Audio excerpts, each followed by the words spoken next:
Welcome in. Live Impact News on WCNC Plus. I'm Nick Sturdivant. Carlene Bragg is here holding it down.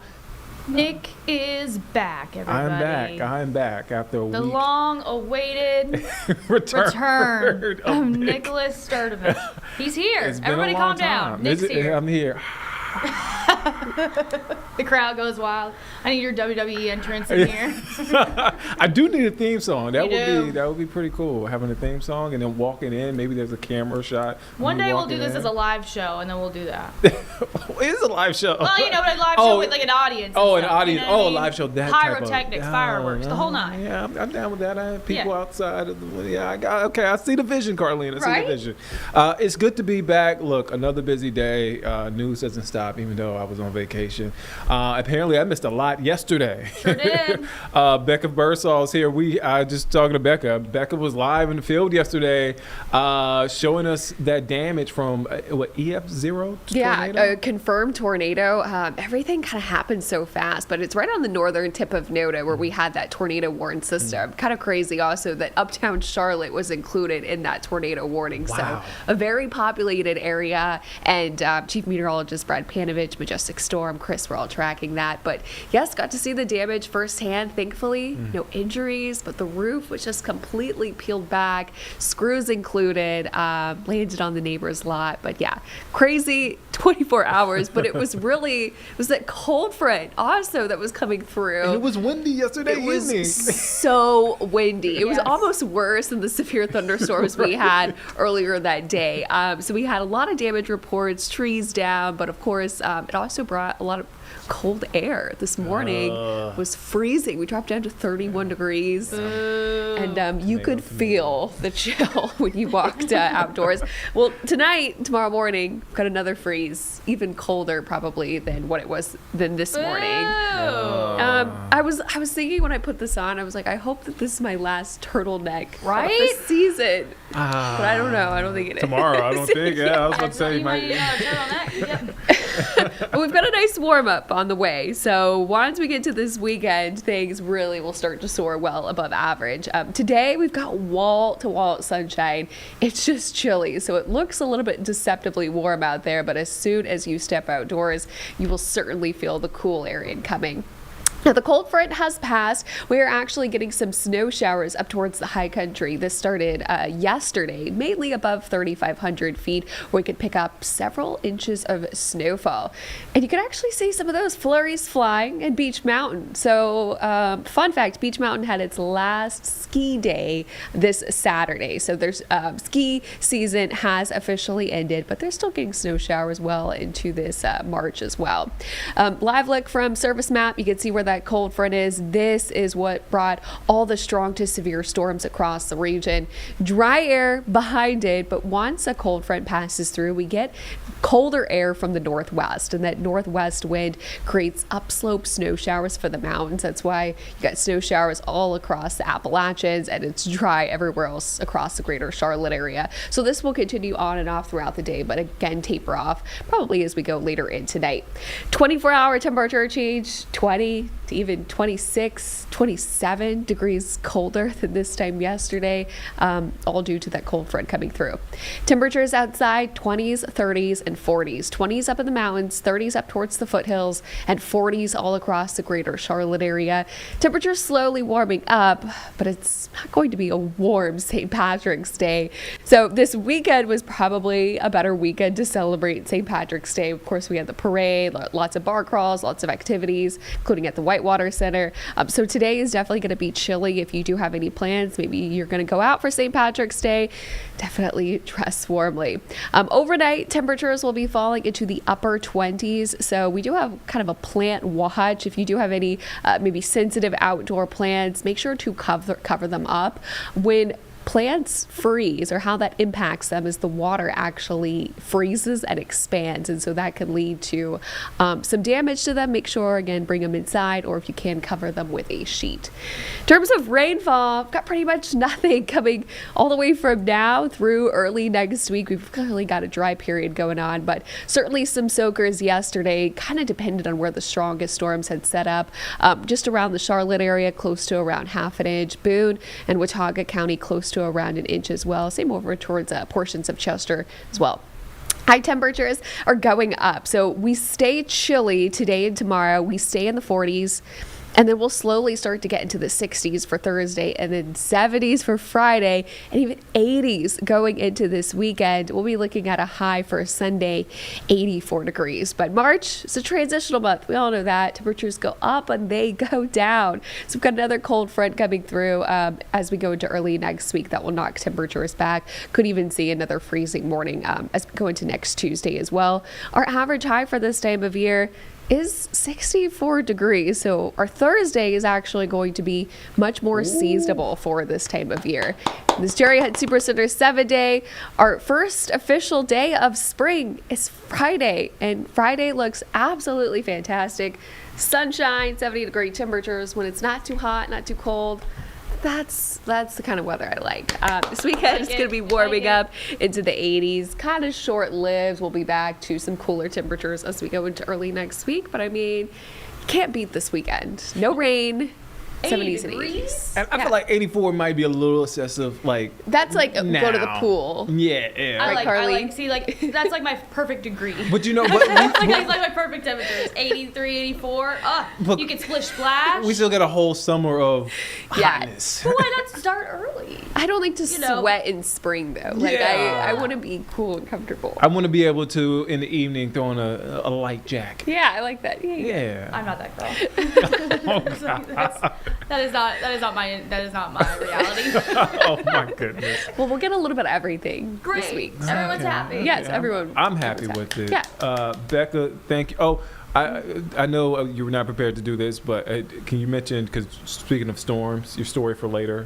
Yes. Yeah. So basically, once we turned the page into March, we've had multiple chances for strong and severe storms. I'm kind of breaking down why this happens. Our severe weather season runs from March all the way through May. Of course, we had Severe Weather Preparedness Week the first week of March as well, kind of just warning you of this. But my explainer goes into depth about why springtime is our highest severe weather season here in the Carolinas. It has a lot to do with differentiating air masses. So we've got warm air, moist air coming from the Gulf, and then we've got cold air incoming from the north. So when these cold fronts hit, just like yesterday's, it creates instability, and that's what creates the strong and severe storms that we see so often here in March, April, and May.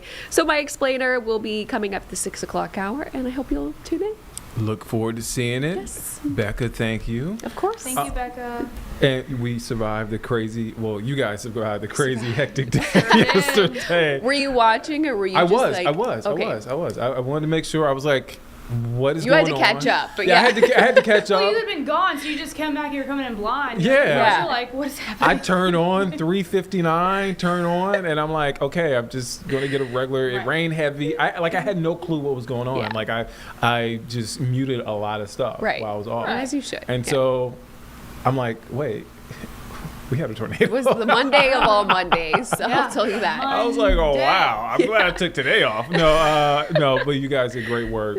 So shout out to y'all. Thank you. I know it takes a lot to do that. So thank you. Survive Monday. We're here Tuesday. Yes. Becca, thank you. We'll see you course. on the TV side of things.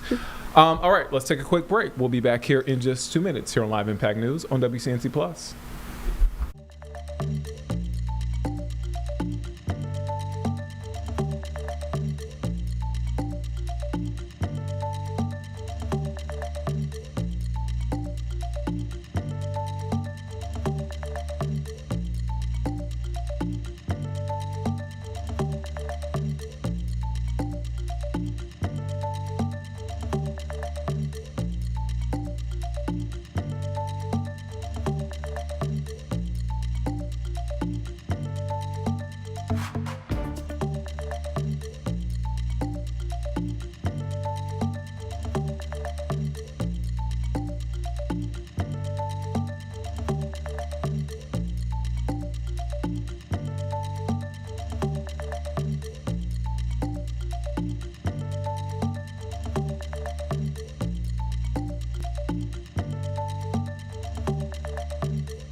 Welcome back here on Live Impact News on WCNC Plus. I'm Nick Sturdivant. So earlier today, just moments ago, it just wrapped up.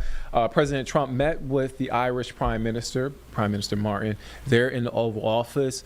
Let's take you back there in case you missed it. I want to put out a note. There is points during this where the shot breaks up. That's an NBC issue, not our issue, but bear with us.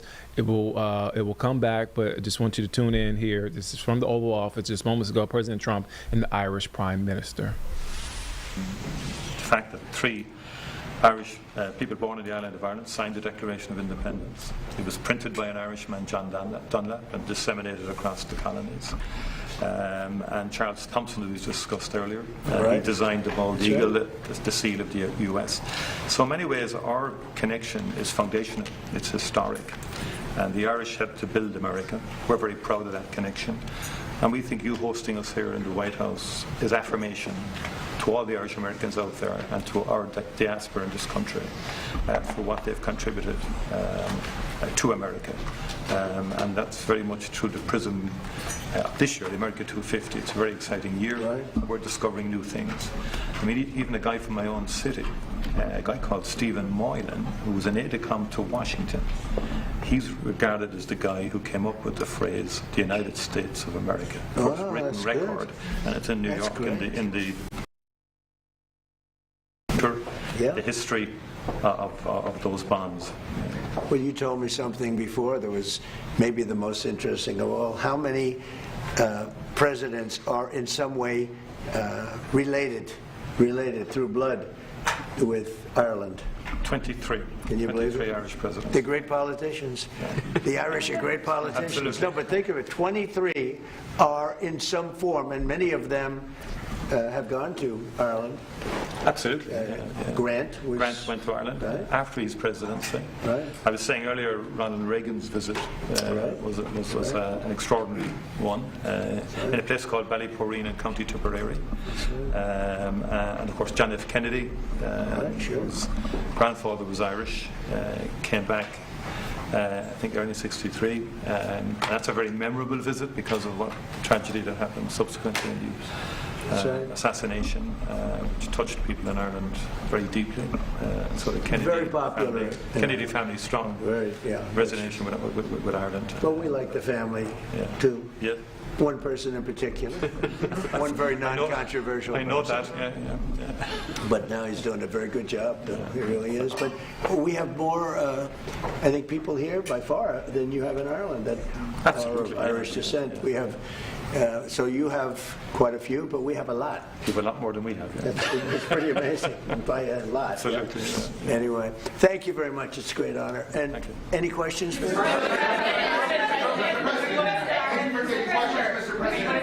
In September, when you stay at Tuesday? Well, I'm having, it's a great thing, my son and my family, we have a great golf complex in Ireland, one of the best in the world, called Doonbeg. It's in Doonbeg. And it's been amazing, and Rory McIlroy loves it. They all love it. Great golfers. You have a tremendous golf tradition, and it was chosen for the Irish Open, which is a big deal. That's a big event. Absolutely, looking forward to it. Everybody wants me to be there. You just said, I hope you're going to go. I did. And we're going to try. We are going to try, but it will be an honor. But it was a great honor to be chosen. They only choose the best courses in the world for the, for the big opens. It's one of the big ones, the Irish Open. It's really become one of the most important tournaments in the world. It's going to do. I hear it's going to be a fantastic success. A great success. Yeah. It's a very hard. It's a very hard course. What progress have you made, Mr. President, in getting America's allies to assist the U.S. in escorting those oil tankers through the Strait of Hornets? Well, we don't need too much help, and we don't need any help, actually. In fact, we just put out a notice. I was watching over the last couple of weeks, and all of our NATO allies were very much in favor of what we did. They thought it was very important. We were just discussing it, actually. Very important that we take out the nuclear threat from Iran, and we've done that very strongly, very powerfully. We've wiped out their Navy, wiped out their military in every aspect. Their Air Force is now decimated. They have no Air Force, no Navy. They have no radar. Their radar is entirely gone. Their anti-aircraft machinery is gone. Everything is gone. Their leaders are gone. I guess one of their top person was, they say, a lot of people say their actual top was killed yesterday, along with somebody else who was responsible for the killing. The man that was responsible for the killing of 32,000 people over the last 2 weeks, he was in charge of the killing of protesters. It's an evil group. I mean, they've killed much more than 32,000 people. And the man who was responsible for that was also killed yesterday.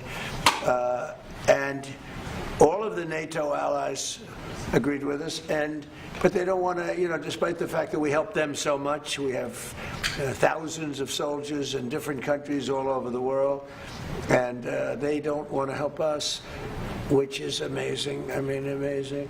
And I didn't do a full court press because I think if I did, they probably would be, but we don't need help. That war has been long prosecuted as far as I'm concerned, almost from day one. We knocked out many of these things. We knocked out the Navy essentially in a couple of days.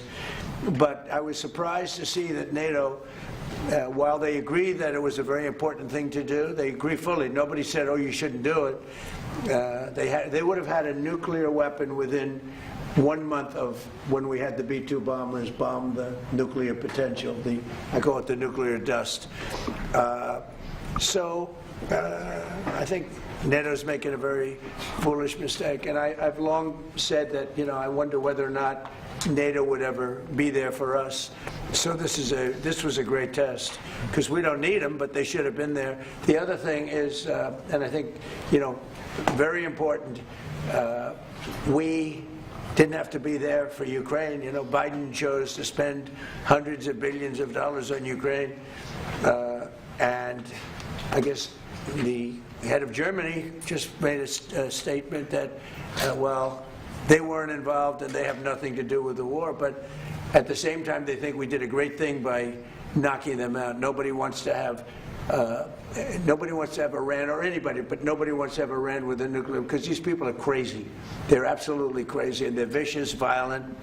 I mean, they kill, think of it, they killed, now I hear it's about 41,000 people. They put out a notice 2 days ago. Anybody that protests will be immediately shot and killed. That's pretty tough stuff. So everyone agrees with us, but they don't want to help.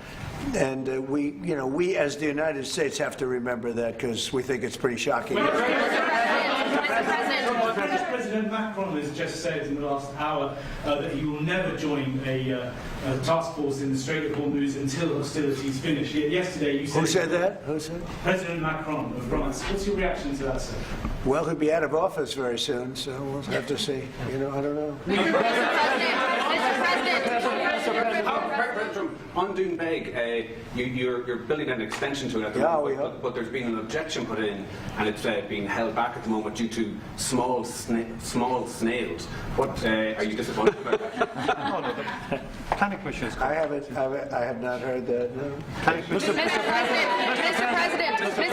I mean, the course was built and it's been operated very successfully. Somebody's objecting. Human and environmental group is objecting to. Mr. President. How close the U.S. to announce a coalition of willing to secure the Strait of Hormuz? Which countries are joining and which countries have... Well, we've had great support from the Middle East. Qatar has been great. UAE has been they've been great. Saudi Arabia has been terrific. Bahrain has been very good. The Middle Eastern countries have been very strong in their support. And of course, Israel has been our partner. Israel's been very, very strong, along with our operation.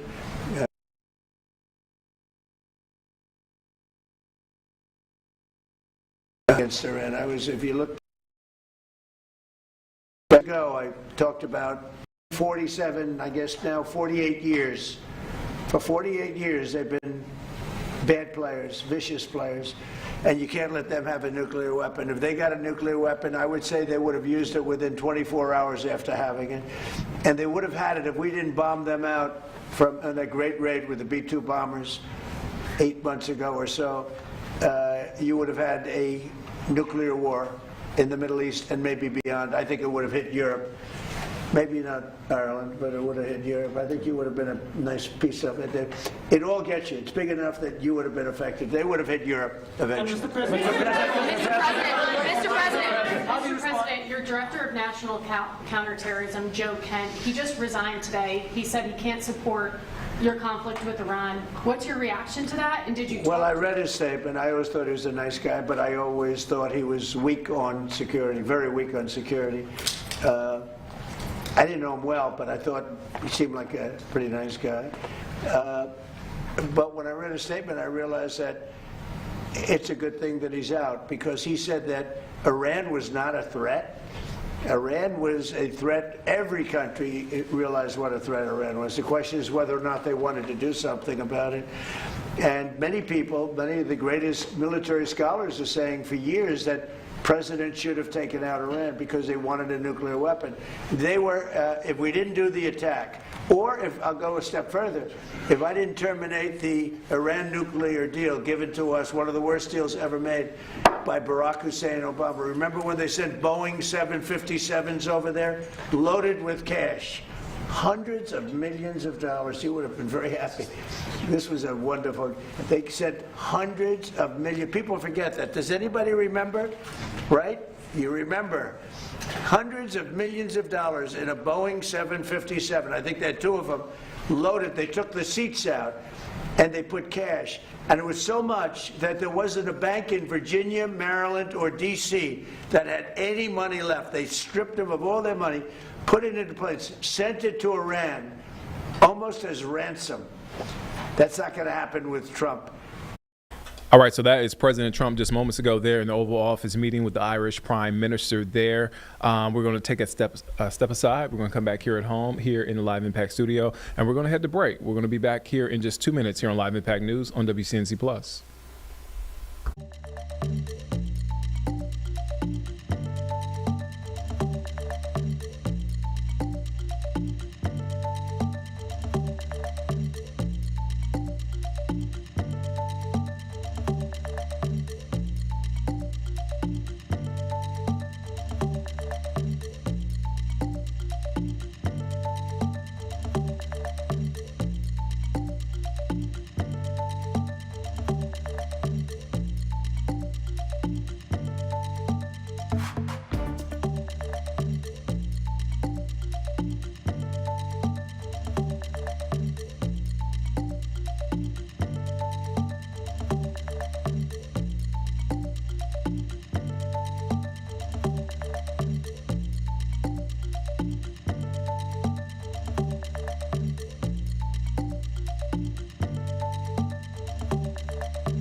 Welcome back here on Live Impact News on WCNC Plus. I'm Nick Sturdivant. All right, so today marks the first 100 days of, and a major milestone of CMPD Chief Estella Patterson's tenure there in office. Again, hitting a major milestone, actually I should say last week, marking her 100 days as chief of CMPD. And so today we are hearing from folks in our community, including leaders. Jesse Pierre has been following the story for us. Again, first 100 days recently marking a big milestone here. Jesse, catch us up. Talk about what you've been working on today. Well, with us, Chief Estella Patterson marking her first 100 days, the agency shared some video kind of just about the progress. Some of the things that we continue to hear from her is that she is committed to leading with transparency, reducing crime, and building community strength, and improving employee officer wellness has been like the top focus for her. They also shared some different numbers as far as arrests and different operations and initiatives that they're doing across North Carolina, across Charlotte. She mentioned being really encouraged by the trends going down as far as crime. However, they really want to work with the DA to make sure that violent offenders and repeat offenders are held accountable for their crimes and so forth. So I've been reaching out to city and county leaders just kind of to speak about the continued collaboration with CMPD and the efforts and the work that's being done. I spoke to Dimple Ajmira. She's a Charlotte City Councilwoman, and she talked also just about the how she is encouraged by the collaboration with CMPD and the work that's being done. She also feels like the transparency has been a really good thing, and they want to continue to work to reduce crimes in the area. She also thinks it's very important. She saw the efforts of Chief Patterson with the General Assembly, speaking to them, asking for a raise in pay for officers, and also extra funding so that they can take home vehicles, just different things that can be done to increase or to boost morale with the officers, but also, help with retention and recruitment and things like that. So that's kind of all my little shebang that I'm working on.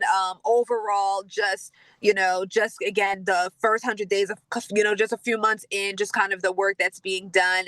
And it seems like from the agency to, I spoke to the one city leader right now. We'll speak to Mark Jarrell, the Mecklenburg County Commissioner chair, in about an hour. And so, so far it seems like things are going the right direction, but I think it's just a continued effort. This is not the finish line like the agency says. There's a lot of work that needs to be done to continue moving in the right direction. Jesse Pierre, they're live for us, and Jesse will be live for us at 4 and 5 with more on this story. Jesse, thank you for your time. I appreciate it. Thank you. All right, let's head to break. We'll be back here in just 2 minutes here on Live Impact News on WCNC Plus.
Welcome back here on Live Impact News on WCNC Plus. I'm Nick Sturdivant. We want to head now to where President Vladimir Zelenskyy, Ukrainian president, is speaking in front of Parliament.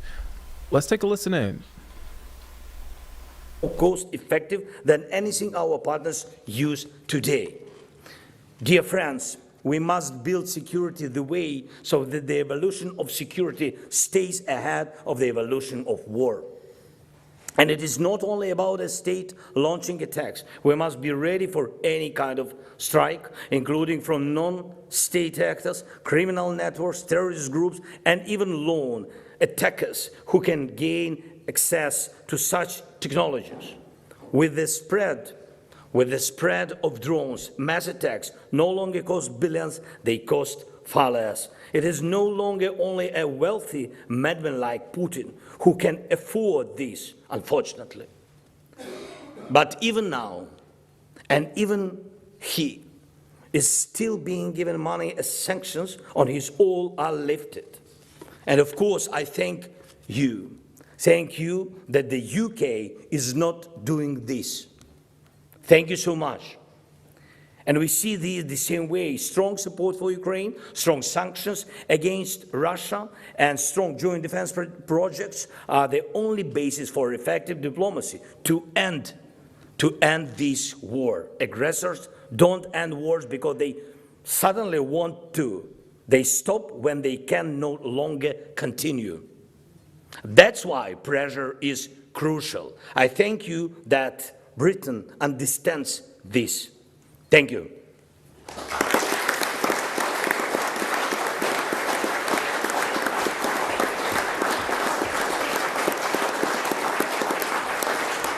Right now, I have proof that the evolution of security can be fast and cheaper than old defense systems.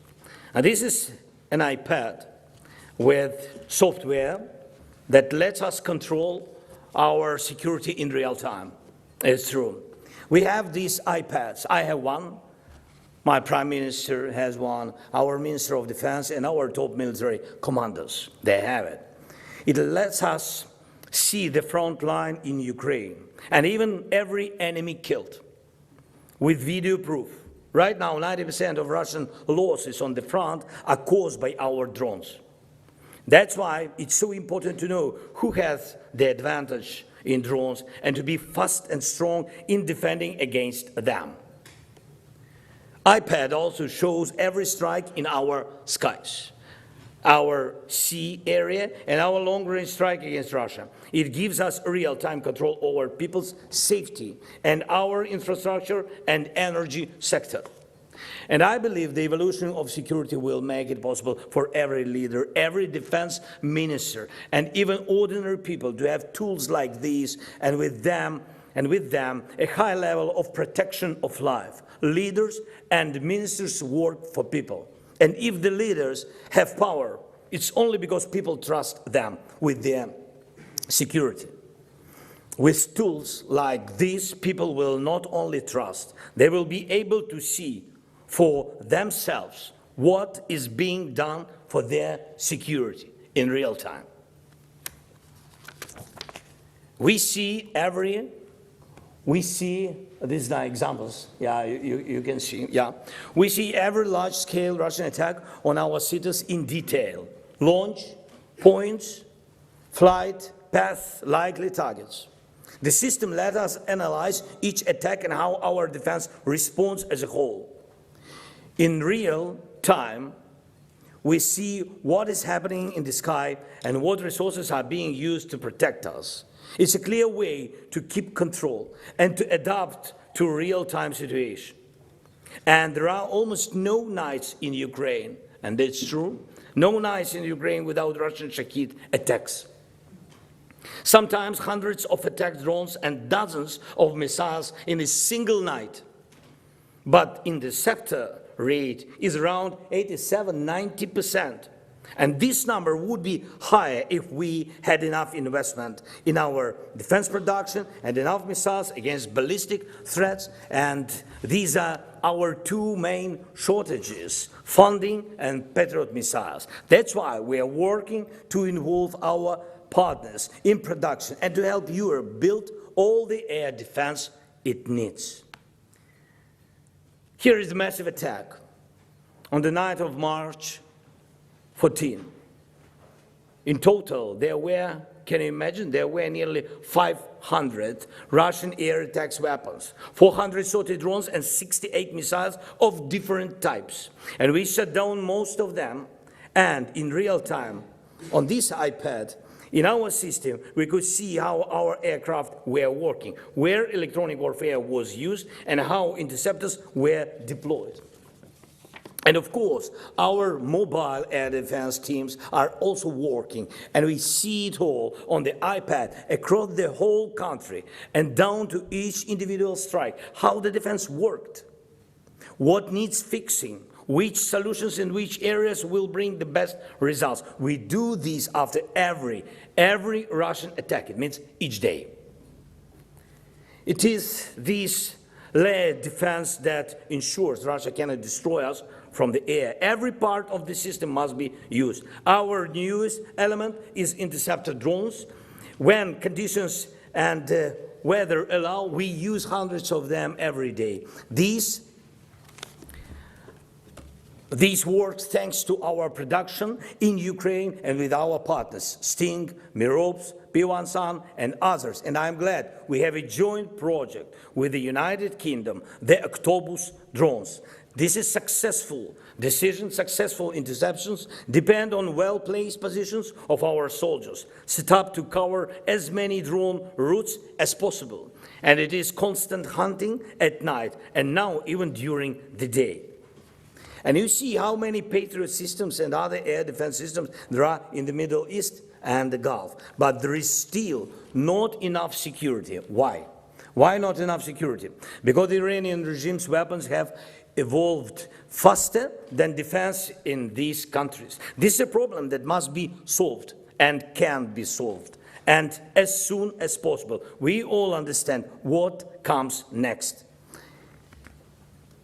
AI is already in many devices we use every day. Soon almost everything will run on it. And weapons will too, becoming even more deadly because they will act faster than any human. By building protection against today's weapons, by investing in the evolution of security, we are also preparing for the weapons of tomorrow.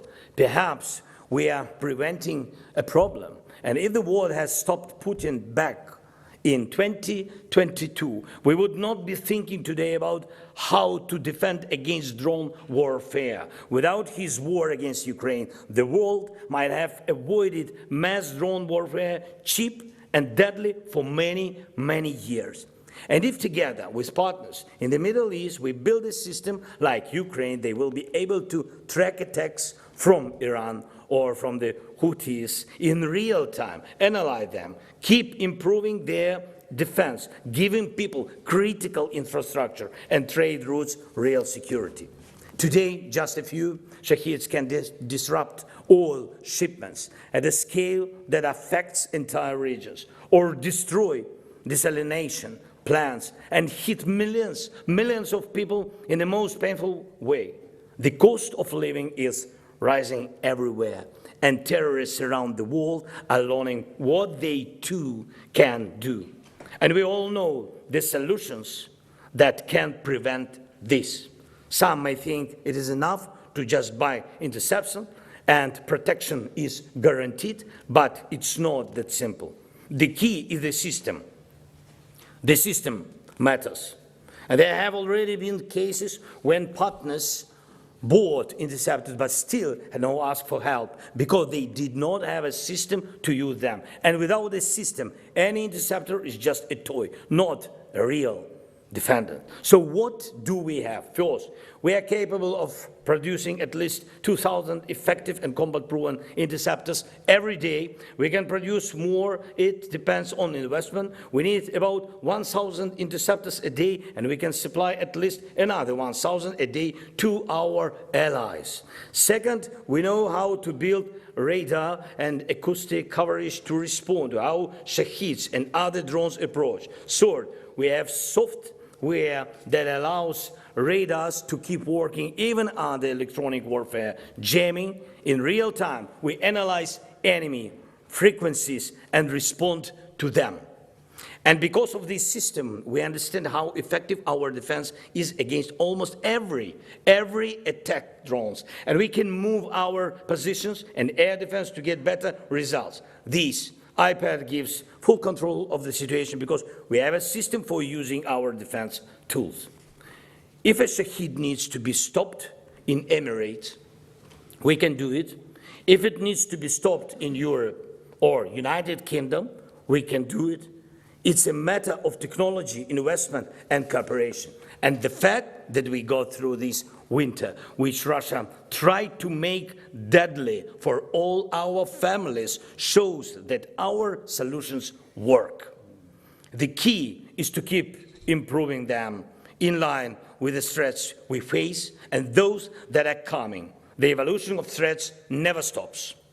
For example, your military bases in Cyprus is what our security proposal could look like. Our experts would place interception teams and set up radars and acoustic coverage, and this would all work. If Iran launched a large-scale attack similar to Russian attacks, we would guarantee protection. This is the kind of reinforcement we offer, and it may soon be needed across Europe. And drones can be launched not only from land, but also from ships at sea. Such long-range strikes are no longer rare.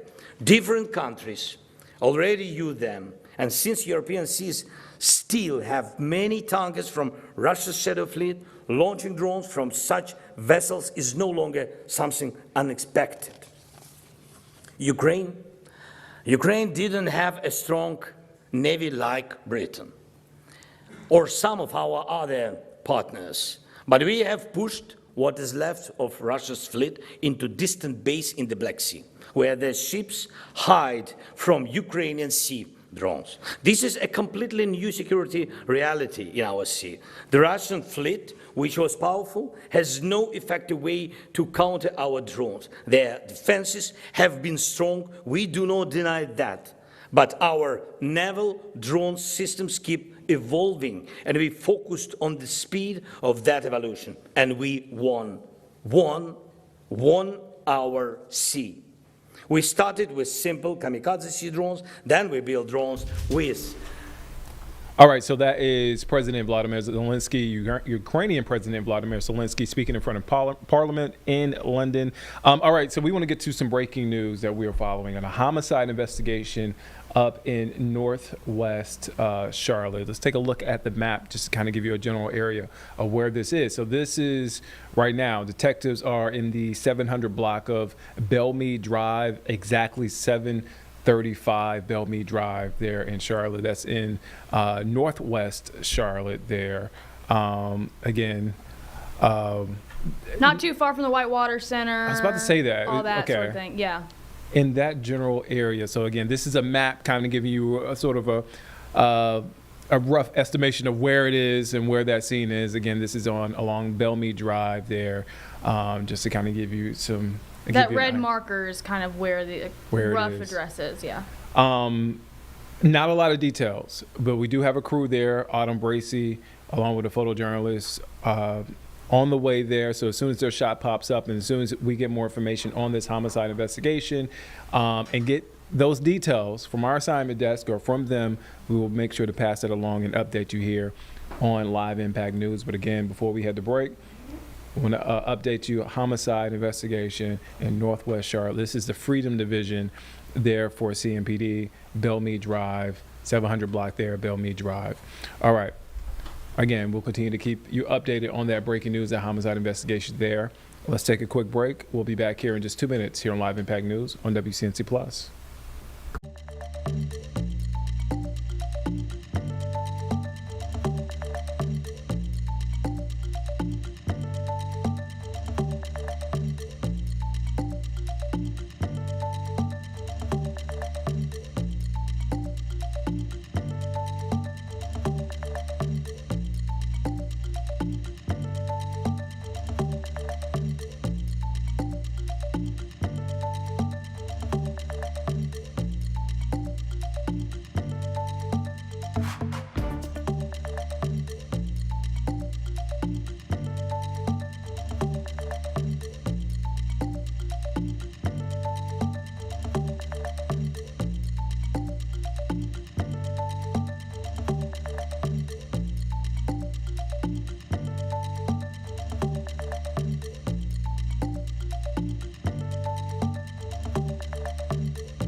Welcome back here on Live Impact News on WCNC Plus. I'm Nick Sturdivant. All right, so we want to go now. This is a map of a homicide, where the homicide investigation. So you see that red dot? That is the general area where detectives are. This is in Northwest Charlotte. Homicide investigations underway. CMPD is there conducting that investigation. This is on the 700 block of Bellmead Drive, exactly 735 Bellmead Drive. Here in Charlotte, and this is in the Freedom Division for CMPD. So again, that red dot right there, that marker shows you where officers are, detectives are, not far from the map, from the Whitewater Center, Tuckasegee Park is not far. Catawba River is right there. Just to kind of give you a general area. This is a very general area of where that investigation is. Bear with me for just a moment. We got some updates from our crew there. See if they have anything for us. But again, we have Autumn Bracey, who was there on the scene. They just actually got, so we have a crew there. They just got there. And they are looking to get their shot up, looking for the best view, so we can eventually bring that to you and update you. And again, they just got there, so allow them to get more information so we can bring that to you here on Live Impact News on WCNC Plus. But again, homicide investigation in Northwest Charlotte and on Bellmead Drive. As soon as we get more information, we will make sure to update you here on Live Impact News. All right, so let's go back now to London. We're happening live. Ukrainian President Zelenskyy is speaking in front of Parliament. Let's take a listen in to what he's saying. Safety. We are ready to do everything so that our defense stays ahead of those who want to kill. Please work with us as closely as possible so that neither Kiev, nor London, nor any of our capitals will have to hide under drone nets or live under concrete without a safe sky, safe land, or safe seas in a world where drones rule instead of people. You should have tools like this iPad, which means having the system of protection, the system we can build together. Today I began my visit with an audience with His Majesty King Charles, and I gave him the iPad.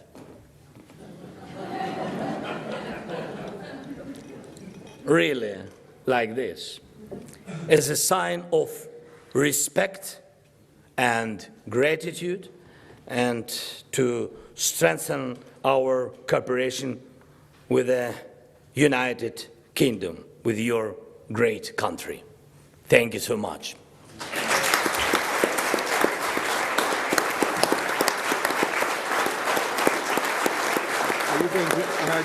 Just one tenth. It was too long, sorry. But I have one tenth. Just sorry, one sentence. Yeah. And His Majesty asked. And His Majesty asked me if I had another one iPad. I said, I only have my own left. All right, so that is Ukrainian President Zelenskyy speaking in front of Parliament right now there in London. Let's come back here at home. Let's get a check of the forecast. We had a wild, wacky weather day yesterday. EF0 tornado touching down in the NODA area. We had risk in Uptown. Our crews are all over the place and a lot happening. And then a windy evening yesterday.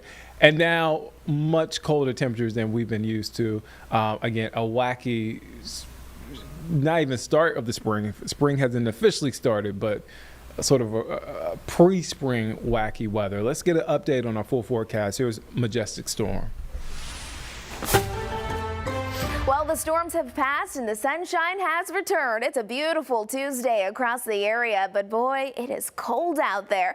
Lots of sunshine here in Lake Norman, and those temperatures, we're just going to struggle today and tomorrow because it's just not going to warm up a whole lot. Sunny skies here in the city, and up in the mountains, they've been experiencing some snowfall. Snowfall yesterday, still ongoing here and there, even today. As we're heading into tonight, hate to tell you, but those temperatures, they're going to get even colder. We'll be waking up tomorrow to 20s before we warm only into the 40s and low 50s tomorrow. I do think we'll have a little bit more cloud coverage as we're heading into our Wednesday afternoon compared to our beautiful sky today. And then looking ahead, if you're looking for those 80s, we have those too. It's St. Patrick's Day. Hopefully you didn't forget to wear your green today. It is beautiful with lots of sunshine, but here's the catch. Our normal average for this time of the year, about 64 degrees. Today, we're not even touching 50 degrees, and while there is sunshine, there's also a little bit of a wind, and it doesn't take a whole lot of wind for it to make it feel even colder than it already is. Let's take you up into the mountains where it is overcast today. It is really cold with daytime highs only into the 20s, and your winds coming in from the northwest, they're gusting up to around 35 miles an hour, making it feel like you're into the single digits. Blowing Rock, 27 degrees this afternoon. As we're looking towards the foothills, temperatures back into the low to mid 40s, 45 there in Maiden, 44 there in Morganton, and then right around the Queen City, we'll be nearing 50 degrees, but again, I don't think we'll actually get there today. We will make up for it though by the end of our work week. As we're heading to the south a little bit, temperatures will be just a touch warmer, upper 40s and low 50s from Lancaster, Chesterfield, and then 49 for our good friends there in Monroe. Satellite and radar, that strong cold front that brought those strong to severe storms yesterday is now well off to the east of us. Back behind it, most of us really across the Carolinas, we get to soak up a little sunshine today. But back behind the front does come much cooler air, and that's what we're feeling this morning and into the afternoon. A little bit more snow flurries still lingering for the high country. The National Weather Service even have a winter weather advisory in place. Now for Futurecast, it is going to calm down for the rest of our week. We don't have a lot of rain opportunities. Really, the big story will be how those temperatures, they start out cold as we're heading into the first half of our week, but then they start getting really warm and absolutely perfect as we're heading towards the weekend. Look at these overnight lows though. This means waking up tomorrow morning, we'll be waking up to 20s. Heading out the door, make sure those kiddos have a heavier jacket because it is going to be cold. Even our daytime highs only into the 40s and low 50s for our forecast tomorrow, and overall a good mix of sun and clouds. Temperatures come this weekend, not just our highs, but even our overnight lows. They'll start to climb back into the 40s and 50s, and again, rain chances stay 0 until next week. Here's a Jerry Hunt Supercenter 7-day forecast. 48 degrees today, a beautiful St. Patrick's Day. Again, if you're out and about doing anything fun, just keep the jacket handy. Overnight lows tonight dropping down into the upper 20s, so we're looking at a freeze tomorrow morning. Upper 40s for our highs, a little bit more cloud coverage for our Wednesday, and then Thursday back on track to low 60s. That is going to feel nice. And tell a friend, Friday, it's the first day of spring. It's going to be beautiful. It's going to look like spring. It's going to feel like spring. And then those 80-degree temperatures are ahead. Saturday, 80 degrees, perfect for the Charlotte FC game, and 84 by Sunday. Hope you have a great day.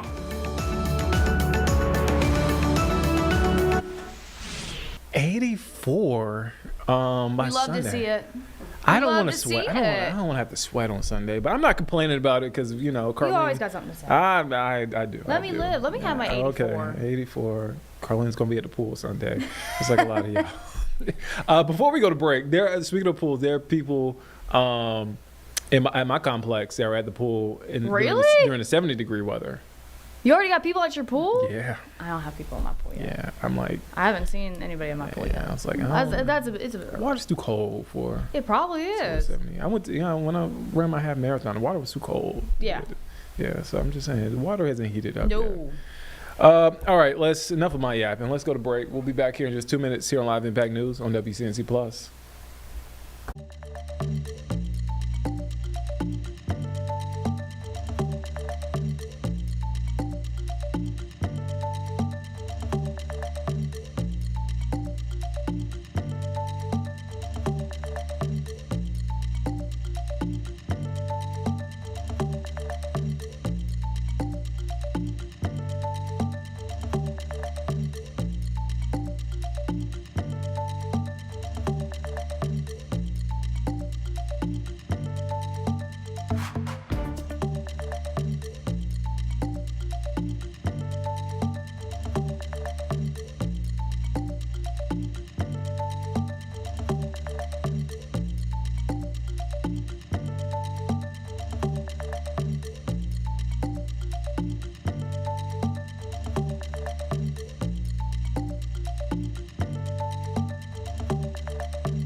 Welcome back here on Live Impact News on WCNC Plus. I'm Nick Sturdivant, and we want to head over to York County, where a massive data center is on the way.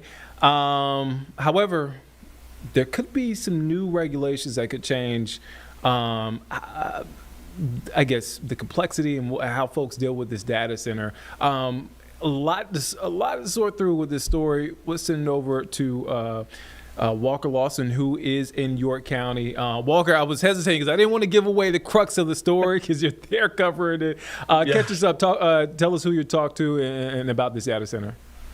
Yeah, well, it's also very complex in a sense, too. And I know you guys kind of have limited info as we go through the day. But being out here, we're at a Christmas tree farm. Julie Kay actually came out here and spoke with the Christmas tree farm a month ago about the concerned data center and how it could impact their community. So we were able to come back out here and talk with them because the Christmas tree farm owners are already concerned about the noise this could have, the lighting impact that data centers could have if QCS decides to build out this other part of the data center. So York County last night had a very busy meeting amongst other topics, but they discussed data center regulations and how what lighting standards should be in place, the height of these buildings, what they're allowed to be. And so ultimately it ended up passing its second reading, but it was sent back to the Planning Commission for additional reviews. So there's no date for when it'll go for a third reading. So it is still in the, I would say, early stages since it's going back to be reviewed. But this will ultimately change how these data centers impact people's way of lives out here, sound-wise, height-wise. So a lot of people are happy this is being done. Wish it would have been done before this other data center, of course, but like the Christmas tree farm owner that I spoke to, he said, if they can get this all done and approved, this will be great for future data centers if they're built out here. But yeah, so all in a nutshell, regulations are looking to come to be in place on data centers. There's just a little bit more work and tweaking that needs to be done to those plants. Yeah, as you were saying, Walker, a very complex story, not just a cut and dry, simple story here when it comes to this data center in York County. Walker, you can catch you at 5 and 6 o'clock this evening. Thank you for your time, Walker. Of course, thank you. All right, let's head now back to Washington, D.C. We're happening right now. And here's a look at the event. President Trump's Friends of Ireland luncheon is underway. That's President Donald Trump. Also, House Speaker Mike Johnson is there. Let's take a listen in. There's never been anything like it, so I just want to thank you. You're doing a fantastic job. And I want to thank that beautiful, you're not allowed to say that about women anymore, but I say it anyway. Usually it's the end of your career. You're not allowed to use the word beauty in any form to introduce a woman, but she happens to be beautiful. Kelly, thank you very much. All Irish. I'm in deep trouble. I'm in deep trouble. There'll be headlines when I get out of this room, but I'll stick with it. But and then your family is so incredible too. So thank you very much. And to every friend of Ireland in this room today, I just want to wish you a very happy St. Patrick's Day, special day. It's a very great day. And to Taoiseach, you are a man that I've gotten to know, and you mean business. And he can tell a story like nobody can tell a story. And then he said, how did you speak for almost 2 hours? A couple of weeks ago at a call, I'd called State of the Union. I said, you could do it very easily. I guarantee you that. He could do it. But we've had a really great relationship. And Mary, thank you very much. Terrific. Thank you very much to be with you both. I hope you enjoy your stay. Also with us is House Majority Leader Steve Scalise. Steve, great job. Deputy First Minister of Northern Ireland, and they get along so well. I saw that. You get along very well together. That's the way it's supposed to be, huh? I don't know if I should be promoting merger. I love mergers, but I didn't know. We're going to get in a little trouble. We're going to get in more trouble with that than the beauty. But Emma Little Pengali, thank you very much, Emma. Thank you very much. And the ambassador from the Republic of Ireland, Geraldine Byrne Nason. Geraldine, thank you, Geraldine. Thank you very much. Ambassador from the United Kingdom, Christian Turner. Christian, thank you. Thank you. Thank you, Christian. Thank you very much. And the U.S. ambassador to Ireland, a great golfer. This guy can play golf. He can play golf. Walshy, right? Can't you, huh? But Trump's not bad. No. He's a great player, and he's having a lot of fun over there. What is that for a guy who loves golf? Is that the best location? Can you imagine? Yeah. Ambassador to Ireland? That's got to be the greatest job in the world. Anyway, have a good time. Have a good time. You're doing a good job. As many of you know, this year we're celebrating something that is very special, the glorious 250th anniversary of America's founding. That's a big deal, and I'm very happy to be here. I wasn't supposed to be president right now. I was supposed to be maybe in Ireland taking it easy, or someplace taking it easy.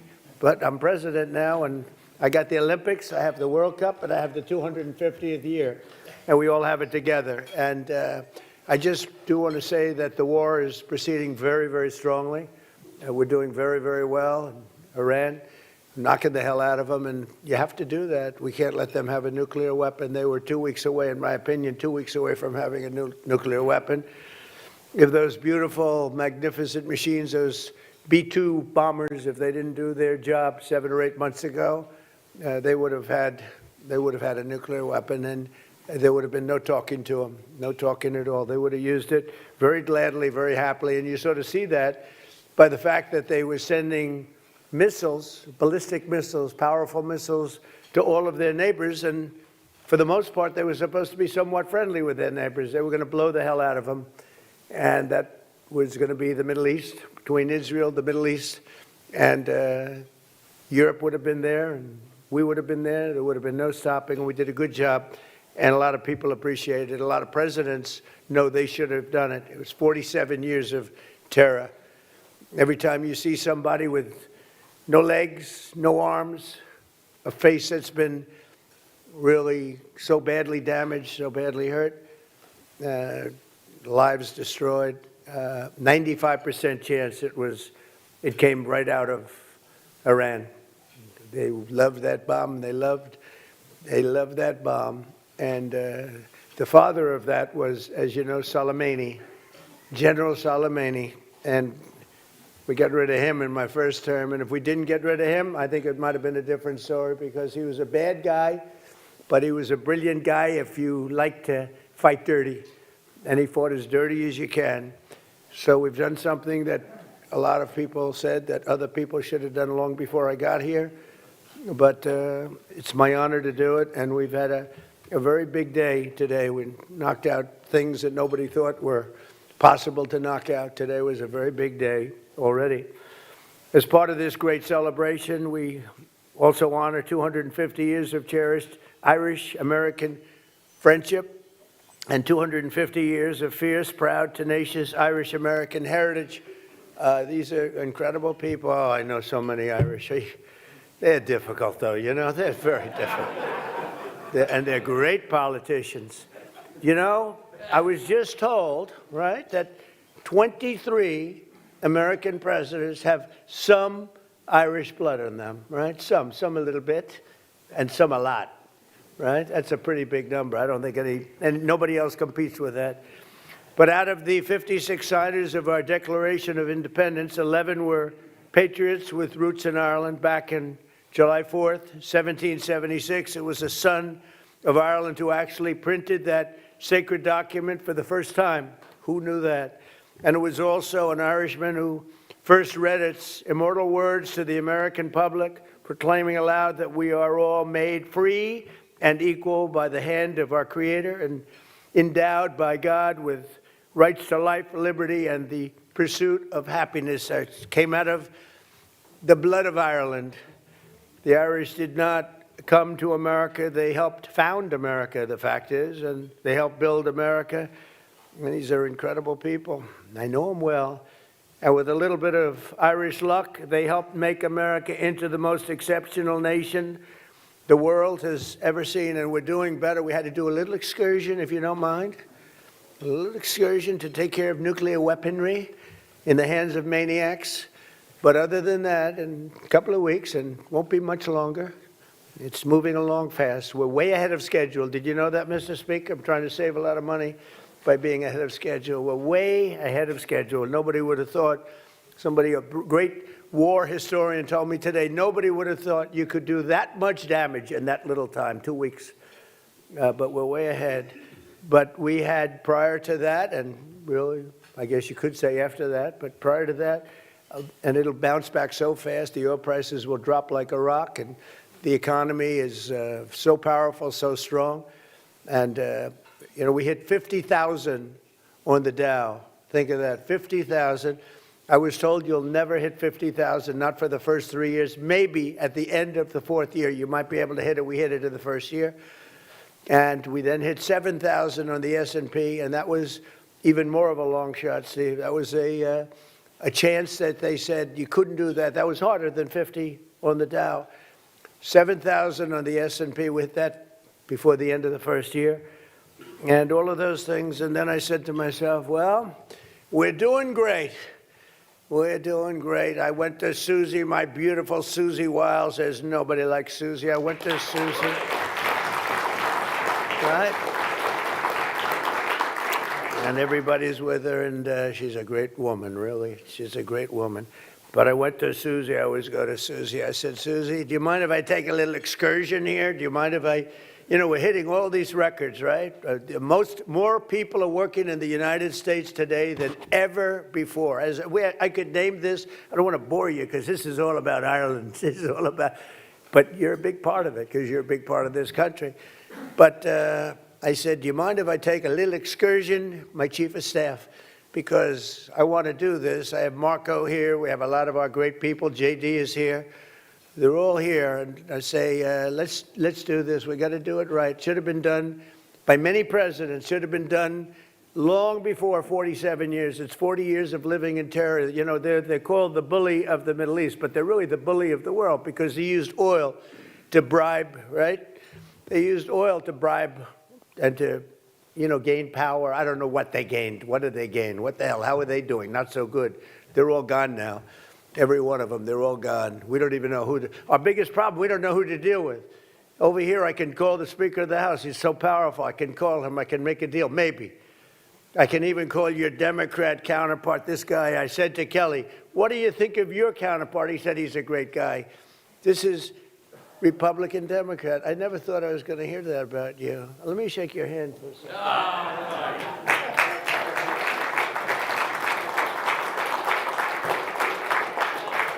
When Kelly tells me that, I said, that's the way it used to be.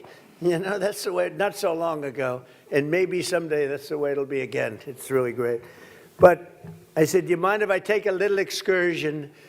Because we have to do something. And it'll be a short-term excursion. But we have all these great things going. And we had to, you know, we could have gone up. It was only going in one direction. But I think now it's going to go much higher than it would have gone had we not taken this little journey. And so I appreciate all of the people that have worked with us. That was not an easy decision to make. We have a country that was hotter than any country anywhere in the world and doing great in every way. And I say, oh, we have to put out this cancer. It's a cancer. We had to take that operation, and we did, and it was very successful. And it continues. Frankly, as somebody said, they could leave today and it would take 10 years to rebuild the damage that's been done. But I think we have to make it a little bit more permanent because no other president has to go through this, and we shouldn't have any other president having to go through this kind of a thing. And if they didn't want to do it, if for some reason they didn't want to do it, we'd have the same problem. We don't ever want to have that problem again, not with lunatics. We can't have lunatics controlling nuclear weaponry. So I just want to thank everybody. Let's get back to Ireland. Do you mind? Ireland, we don't mind. Ireland is a nice place. I love Ireland. In fact, we're going to have the Irish Open at a property that happens to be owned by yours truly, but I have nothing to do with it. I own it, but I don't even like to talk to my son. He says, Dad, we're doing great with the I'm allowed to run it, but I don't choose to. Dad, we're doing great. Eric calls up. He's doing a good job. Do you like Eric? I think so, right? Who doesn't like Eric? But he calls up, Dad, we're doing a great job in Ireland. Oh, what's going on? Well, we're doing this and that. Tell me. I said, don't tell me about it. I don't want to know about it. I don't want to know about it. Of course, if we were treated badly, I'd let him know very quickly. But I think you are very proud of what's been done over there by the Trump organization, right? It's one of the greatest places, one of the greatest golf courses in the world, and it's an honor to hold the Irish Open there. It's coming up very shortly, and it's a great honor. Thank you. And say hello to Rory McIlroy and all of those great players, because they are truly great talents, and they're wonderful people, friends of mine. But over the centuries, 130 members of the House and Senate have been born in Ireland and been elected to work in these great halls. Think of it, it's a lot. Our national anthem itself was signed by the sight of the Star-Spangled Banner waving over the fort named for the son of Ireland, Fort McHenry. When Americans ventured west on the Oregon Trail, they were guarded by troops stationed at Fort Riley, named for the Irish-American warrior who President Grant called the finest specimen of physical manhood I've ever looked upon. We didn't know that about President Grant. I think we just learned something. But I could say that about your sons, okay? Kelly, I could say that about your sons. One's a boxing champion. They're like champions. Who would think from this one? It's got to be from them. Well, I didn't know about your Italian roots either. I thought he was a super wasp. You know, to me, Mike was always a wasp. Now I learned that this is serious Italian stuff, right? Well, that'll be good for you, I think. You know, his image has changed a hell of a lot very quick. He's great. Even today, when Americans visit Gettysburg, they find a Celtic cross honoring the soldiers of the famed Irish Brigade and defended our Union in its pivotal hour, most pivotal hour, and they were there. And it said that more than 50% of all congressional medals of honor are awarded. Think of that, 50% went to people who had parents, one or the other, Irish American. That's a lot. We're going to have to look. That's because we have so many Irish politicians. That's how that works. But we can't let that. We got to make some changes in that. That's too many. Don't you think, Kelly? I think. But from 1776 to today, our country has stood strong and free, in no small part due to the spirit of the warriors. You really are warriors. You're incredible. And the Fighting Irish, you know, Notre Dame, the Fighting Irish, is a reason for it. I don't know how many Irish people are playing on the team, though. How many Irish people do we have on the team? I'm not sure we have so many. Well, you got him. You have Kelly. Kelly's a warrior, let me tell you. As the Taoiseach has said, and the President reminds us today, the United States and Ireland continue to build upon the age-old bond together. We are strengthening the ties of culture. We have a tremendous deficit, by the way, I want to tell you right now. I looked at the numbers. You guys are much better business people than our past politicians. We have to talk about that deficit. Are we allowed to talk about that today? It's a substantial deficit. Okay, tomorrow. Okay, Walt said tomorrow. And cooperation that really does stretch back many, many generations. Under our leadership, as we speak, Irish companies are investing more than $6 billion into the United States, including $45 million in Pennsylvania, $70 million in Colorado, and over $100 million in New Mexico and Ohio. And I'm hopeful that we'll soon reach a deal to let American liquefied natural gas, and that'll bring down your deficits a lot. So I think you have to make this deal with us. We, got to do something. But these companies are going to be fueling your homes and factories and all of the other things. We have a lot of energy in this country. We have more than anybody. We have the most energy of any country in the world by far. So we want to sell a little of that to you. and the deficit will come down, down, down, and everybody's going to be happy. So you got to buy a lot of our stuff. But in this small and beautiful, it's a beautiful room. I love this room. It's been a very warm room. I've had a good time. I have so many friends and so many relationships that I've gotten from this room, mostly from this event. But on this St. Patrick's Day, as we press ahead toward the opportunities that await, let us remember the beautiful words of St. Patrick himself. May the power of God preserve us.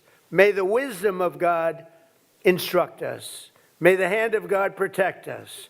May the way of God direct us. May the shield of God defend us. And may the host of God guard us. That's beautiful. Thank you. And today we add, may God bless the people of Ireland, and may God bless the United States of America. And it's great to be with you. Thank you very much, everybody. Thank you. Thank you. Thank you very much. I'm happy for you. Thank you, Martin. Good to see you. Thank you. Thank you, everybody. All right, so that is President Trump, Friends of Ireland luncheon. He just finished speaking. On the top left, look at the left side of your screen. We have a couple of celebrations going on. Different weather conditions there in Cleveland, Ohio. On the top left, St. Patty's Day parade. It looks like it is snowing there. It looks like it is freezing in Cleveland, Ohio. Man, but they are celebrating. Below that, Savannah, Georgia. They do this annually. The St. Patrick's Day celebration parade is underway. It looks like a beautiful day there in Savannah, Georgia. A great day to be out there celebrating. Either way, folks are wearing their green. Carlene has her green on. Jeb has his green on. I have my green on. I have olive green, you know. Green's green. Green is green. Green's green. Didn't even know today was St. Patrick's Day until I walked into the door here. But all right. We're going to take a quick break. We'll be back here in just 2 minutes here on Live Impact News on WCNC Plus.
Welcome back here on Live Impact News on WCNC Plus. I'm Nick Sturdivant. We want to head back now to Washington, D.C. We're happening live. President Trump Friends of Ireland luncheon is underway. That is the Irish Prime Minister speaking. Let's take a listen in. A dairy and then a bakery which grew to employ 40 people.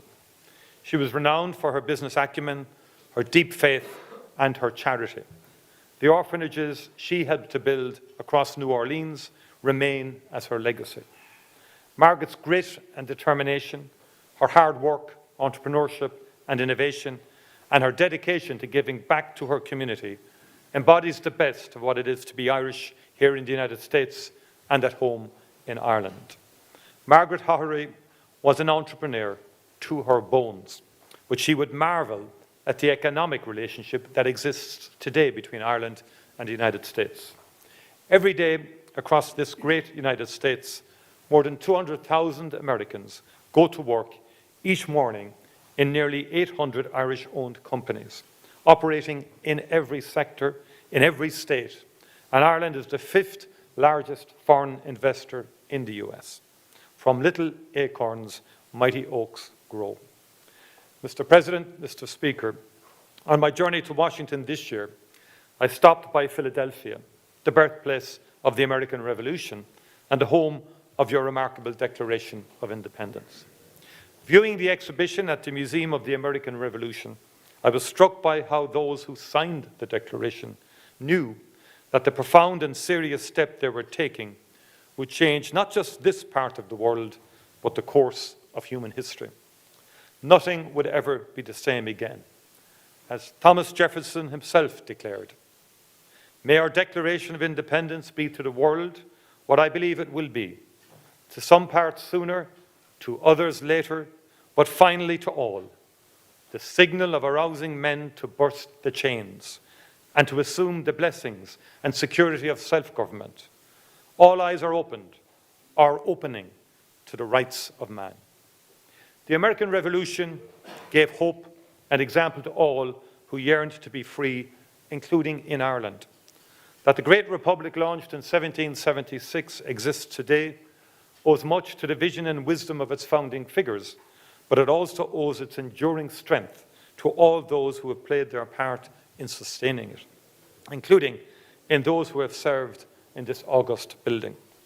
Mr. Speaker, Congress continues to play its vital part in the story of American democracy under your leadership, Mr. Speaker.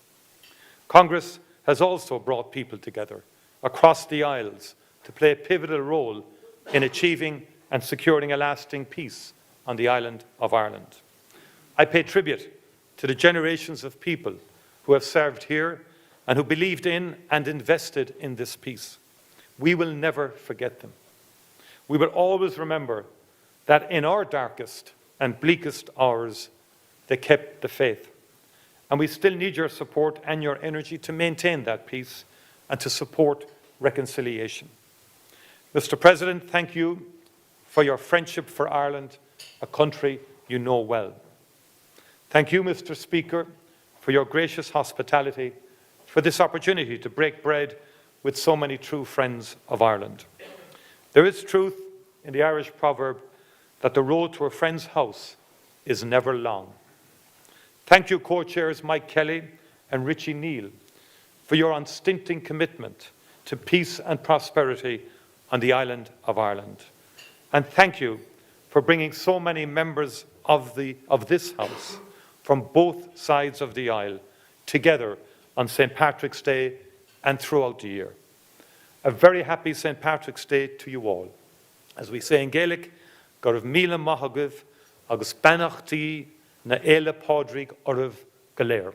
Thank you very much indeed.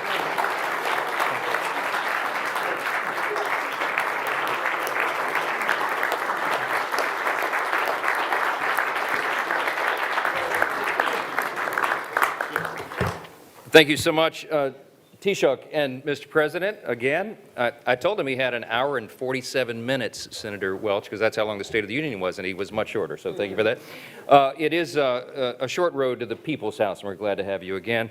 Now, my friends, I get to introduce two musical acts for us today. We're very excited about this.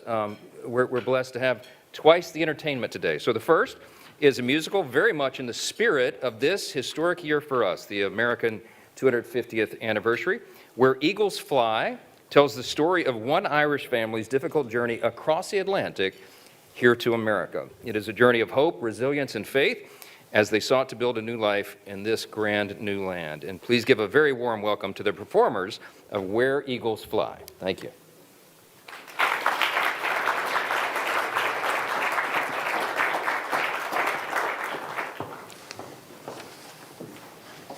Very good.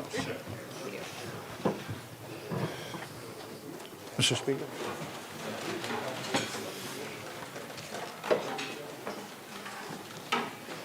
Firstly, Mr. Speaker, thank you very much for your kind invitation to perform at this very prestigious lunch. And good afternoon, Mr. President, Taoiseach, and very distinguished guests.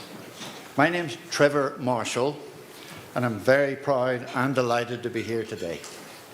I'm the executive producer of this new musical called Where Eagles Fly, and it celebrates the contribution the Scots-Irish made to the history of the land of the free. Many other nationalities have also played a significant part in the creation of this great nation, but today, on St. Patrick's Day, it's all about the Irish. Yeah.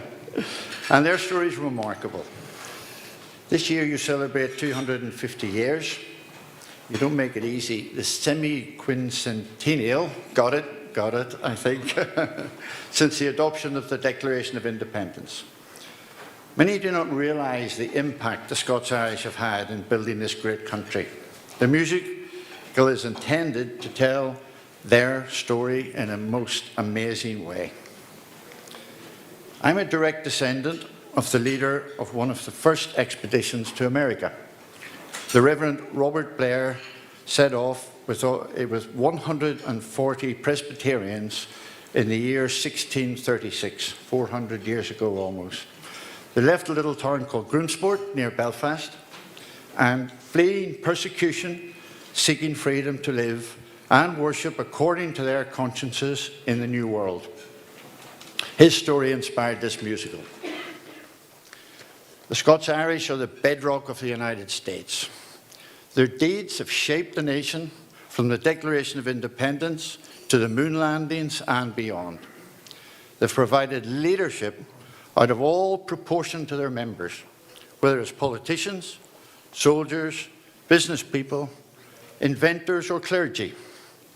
And 19 out of 47 presidents claim Scots-Irish roots. May surprise some to learn that the early Presbyterian settlers were responsible for soldiers such as Davy Crockett, performers such as Dolly Parton, business leaders such as Thomas Milne, and of course, many, many presidents, including Andrew Jackson. Now, Andrew Jackson has for a long time been regarded by many as the greatest president in American history. Many now think he's about to be trumped. I think so. Thank you.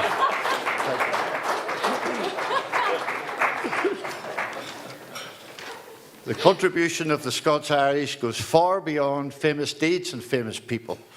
It is their character and ideals, especially their love for freedom, that has had the greatest impact.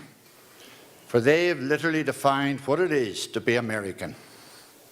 Finally, the creator of this great musical and my great friend, John Anderson, sadly passed away before realizing his ambition of bringing this show to America. John would have been a very, very proud man today. So here's a short excerpt from the musical. I hope you enjoy it. It's called Where Eagles Fly. Thank you.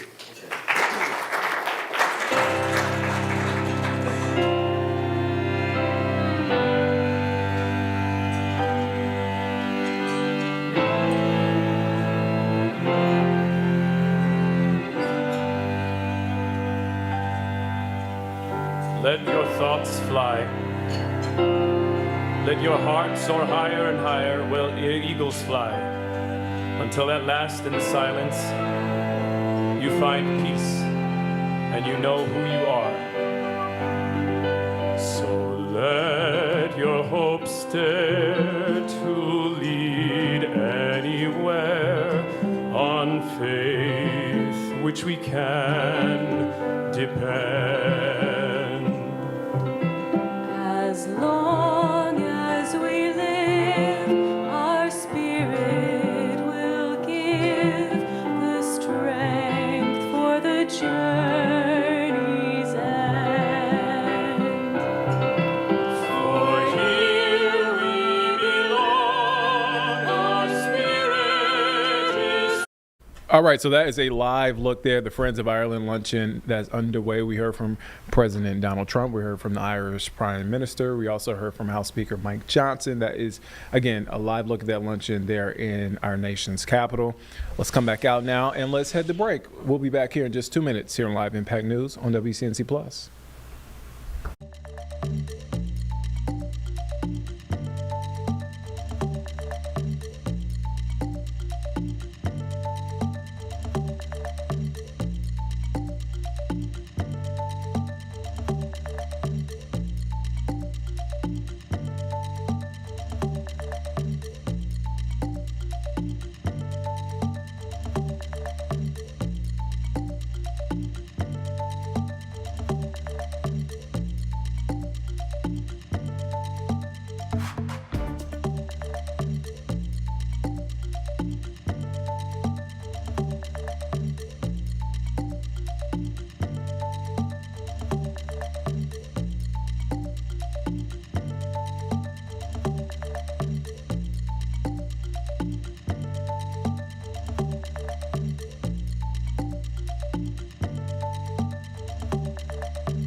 Welcome back here on Live Impact News on WCNC Plus. I'm Nick Sertivant. It was a wacky weather day. EF0 tornado touching down in Noda yesterday. We had that storm threat all throughout the morning.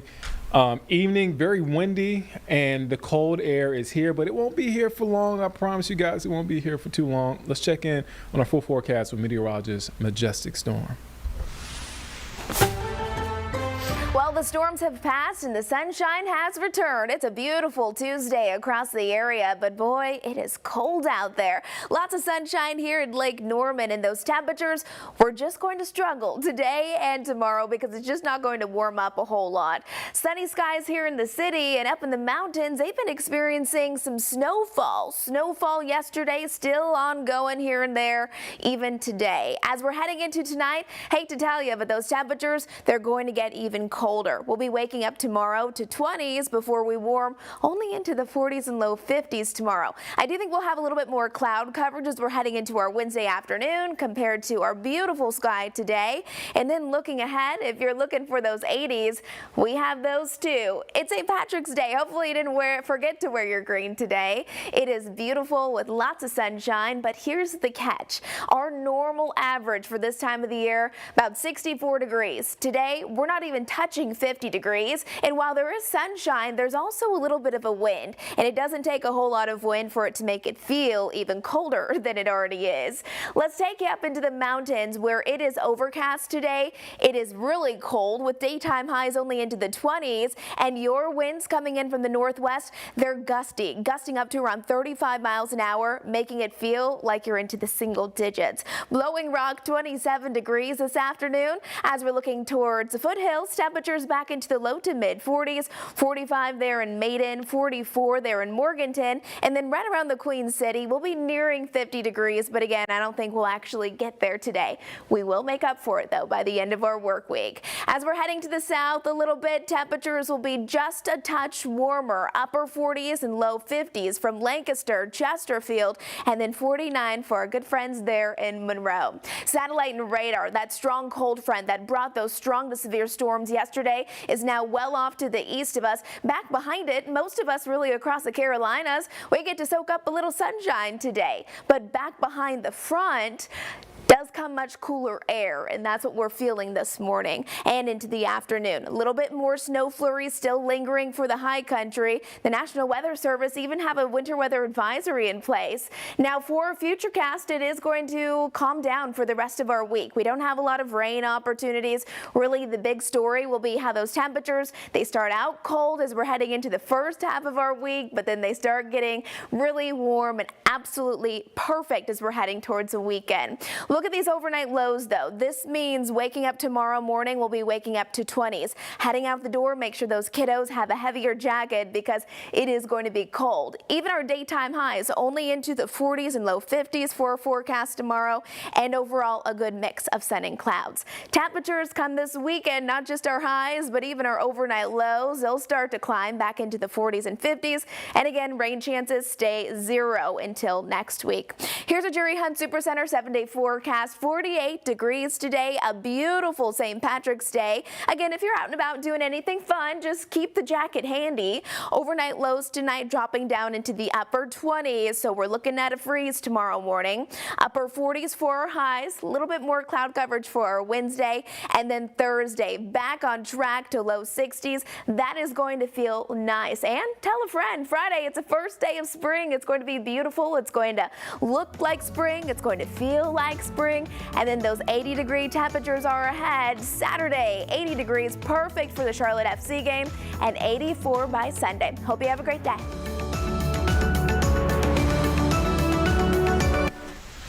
All right, so it's sunny. It looks good. You know what else looks good? Charlotte Hornets. They're looking good right now. Just clap it up for the Charlotte Hornets. All right, 34-34. They're 500. They're currently 10th in the Eastern Conference. So they're playing for that play-in seat, so they can make the playoffs. So this is a big deal for the Hornets. The Hornets haven't been to playoffs in a long time.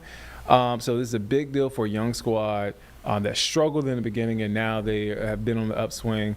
Jeb, how many more games, if off the top of your head, in the NBA season that we have? I want to say it's like 10. It's not a lot because we're on we're in the last month. Well, we literally only have like a month left in the season. I believe the playoffs start April 18th. I think it's like it's 82. Yeah. So I think we're 68 games played, so 14 left. Yeah, 14 left. Wow. So it's coming down to the wire. The Hornets, it looks good for them getting into the play-in, but they have to win a majority of these games. They have to get hot, really hot, which they are. So our Nick Carboni sat down with Charlotte Hornets forward Moussa Diabate for one-on-one, talk about the team's success and what could happen in this the play-in games. If look, I'm speaking it into existence. They're gonna make the play-in. But let's listen into that one-on-one. The way you have played, the way this team has played since January, what is the statement the Hornets are making to the rest of the NBA right now? Man, just, that we here. I think at that point it's no more of a if or oh yeah, they're just having a hot streak. I think that teams and people in general having an understanding that the Hornets are for real. That thing they definitely see us as a threat, and no more of that. Oh yeah, they're being lucky or anything like that. Obviously we have a great coach, and that's a foundation that we've been building since last year. Really, obviously injuries is always not helping, but now that everything is coming together, you can definitely see the result. Health has helped. Mm-hmm. Defense has helped, and you were the center, literally, of that defense. What is the mentality this team has now about defense and how it can propel you guys to win? Right. Really just we've been working on it all summer, really just understanding what our strengths are. Obviously, me being a little smaller center in that sense, being more versatile, being more active. I think I have a better reaction on timings and stuff like that. I mean, at the end of the day, it's just understanding of the team and the identity we want to have, right? We want to play with pace, we want to be physical. All those things just coming in together, just an effort. I mean, I think at the end of the day, just give the result that we have defensively. All right, this is the hottest item at the fan shop right now. What do you think of the moose antlers? I won't ask you to put it on unless you want to. You don't have to mess up the hair. Right. What do you think of these? I mean, it's great. Obviously, it's simple, very affordable. You know, everybody could get it. And I mean, I think it's those little fun things that, like, you know, as kids, like, you know, you always gonna remember, like, oh yeah, like I used to wear those antlers and stuff. So, you know, I feel like he's gonna hit home at some point. Do you remember the first time you heard the crowd go moose, and what did you think?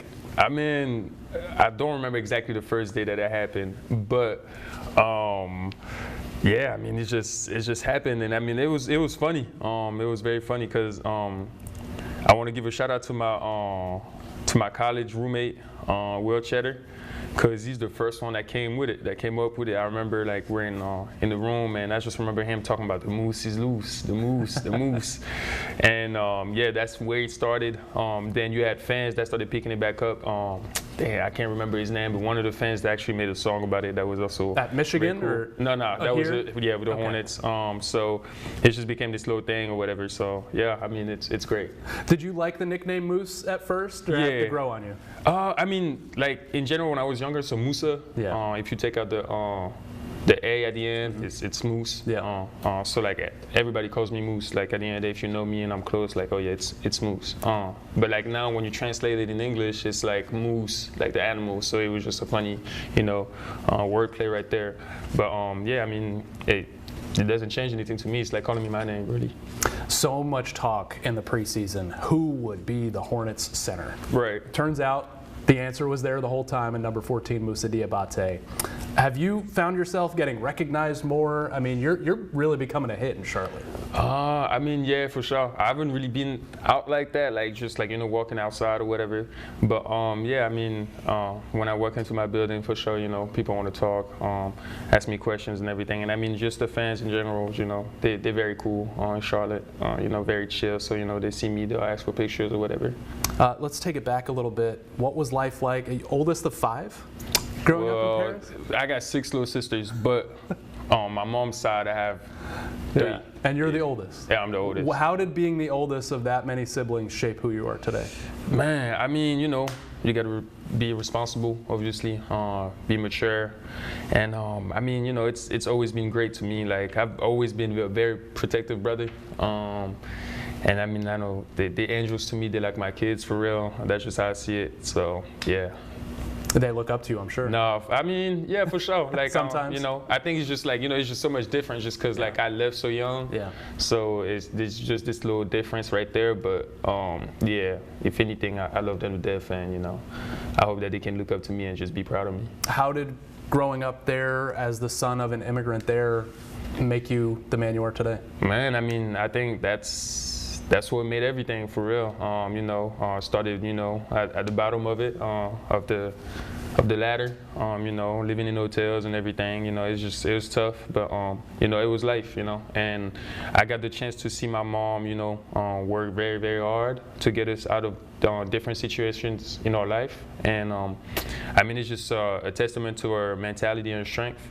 You know, coming into a country, not speaking the language, by yourself, being young, and you know, you have now you have a kid now, 2 kids at that point, and you got me that is like a crazy kid. Like, I'm just out here just doing all type of things. So I mean, it's just a testament to her, and obviously my dad as well when he came in. So it was just it's I don't know, it's just life. And, you know, it gave me an example of what I want to be, you know, just relentless, never give up, and always putting a foot forward for the next day. Is that the same crazy kid we see out there rebounding like crazy? Yeah, I feel like I've always had that. Like I said, I think it's just my life in general. I think, like, any event that happened in my life, they just happen to be where I need to fight, I guess. Yeah. You said after the suspension, you thanked the fans for embracing you. Right. I wonder how that moment solidified your relationship with this fan base. Man, funny enough, like, when it happened, after it happened and everything calmed down, I was low-key, like, thinking, like, damn, like, they really might, like, you know, like, get mad or anything like that. Like, or the fans might be like, man, like this man is aggressive. See me a different way, which is not a picture that I want to have on me or a name that I want on me. So yeah, I mean. Funny enough, it was like the complete opposite. They loved it. Obviously, that's not something that you want to see, but it was just the fact that we don't want to stand down or anything like that. At the end of the day, like I think as a city, Charlotte is a hardworking city, and I think through my game, I think they see themselves, and I mean it's just great to see. I saw a quote from you in college. You bounced around high schools, come over here from France, that you didn't feel settled. Are you starting to feel settled in life, or is that still to come? I mean, I think, like I said, it's just my whole life. I've moved so much that it's like, it's at that point I'm just used to it. Even coming in when I got drafted, my first year I was mostly in a hotel. It was just, I don't know, I feel like my whole life has just been just so much movement. But overall, yes, mentally I do feel settled. But yeah, it's just what it is. All right, so we are rooting for the Hornets. Look, man, the Hornets in the playoffs, that's what we need in the city.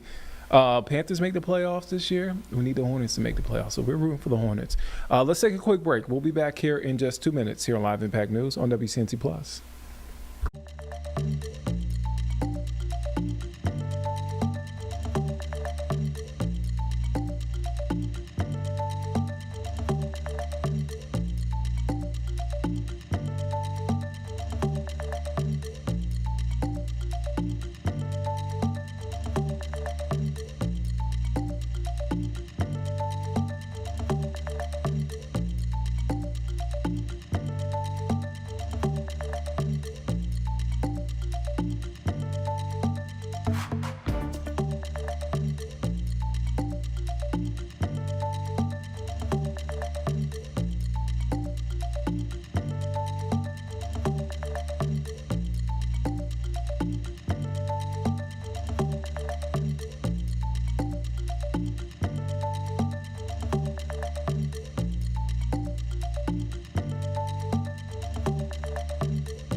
Welcome back here on Live Impact News on WCNC Plus. I'm Nick Sertivant. We want to head now to McAllen, Texas. We're happening right now. Texas Governor Greg Abbott is, again, in McAllen, Texas, for a workforce commencement ceremony. Let's take a listen into what he's saying. Instead, we have to rise above it. Now, I'm here today to tell you that, yes, even governors face those life-altering decisions. When I was just 26 years old, I got up in the morning, got dressed, walked into the closet, walked into the bathroom, walked into the kitchen, and later on that day, I walked through the apartment door outside and went for a run. I had no idea that as I walked around my apartment that morning, I would never walk again in my entire life, because it was that day that I was out running when a massive oak tree far higher than double the height of the room that we're in right now, crashed down onto my back, fractured my vertebrae and my spinal cord, leaving me paralyzed and a paraplegic for the rest of my life.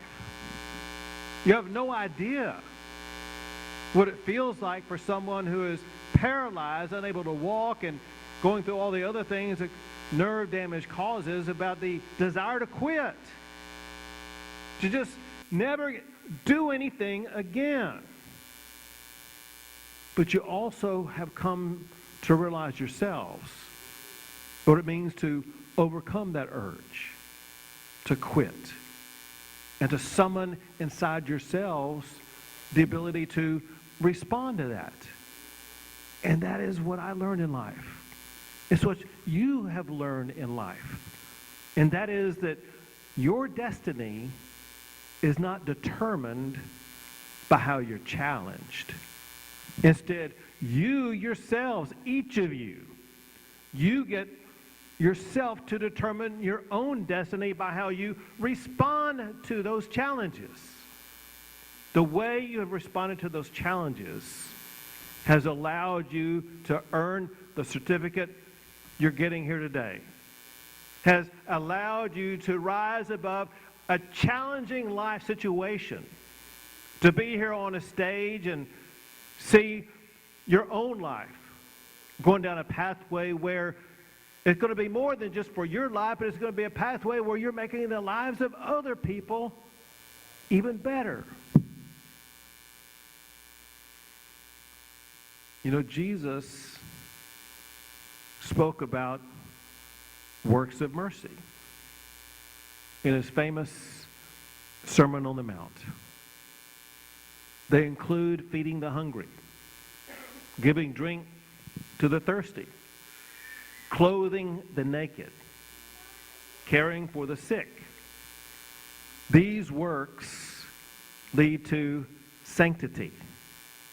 Through your careers, through your daily lives, you are doing these selfless acts every single day. You're going to say what most people are unable to say.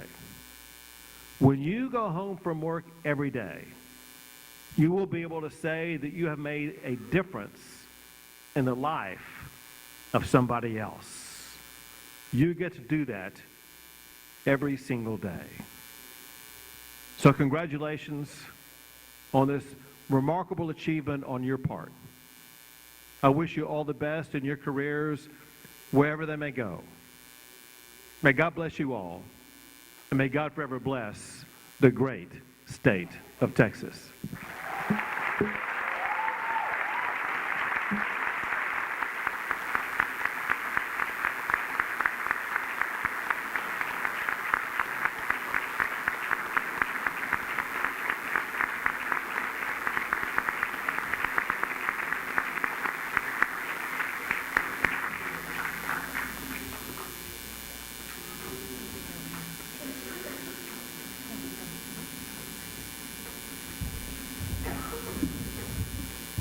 Thank you so much, Governor Abbott, for those very inspiring words, and thank you for sharing your own story with our graduates and their families and friends today. We also want to thank you for your strong support of workforce development efforts all across the Rio Grande Valley and in the state of Texas. Ladies and gentlemen, today we celebrate these 51 scholars who have completed their CNA and their CMA programs.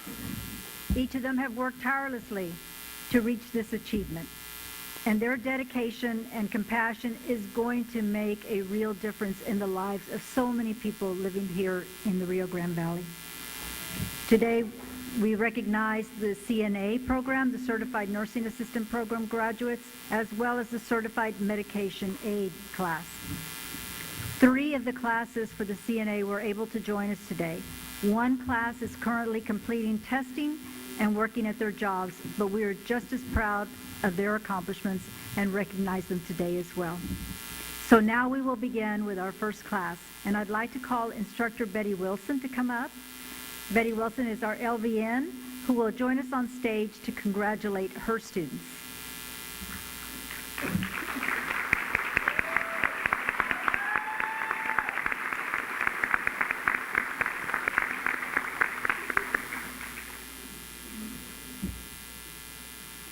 as I call each scholar's name.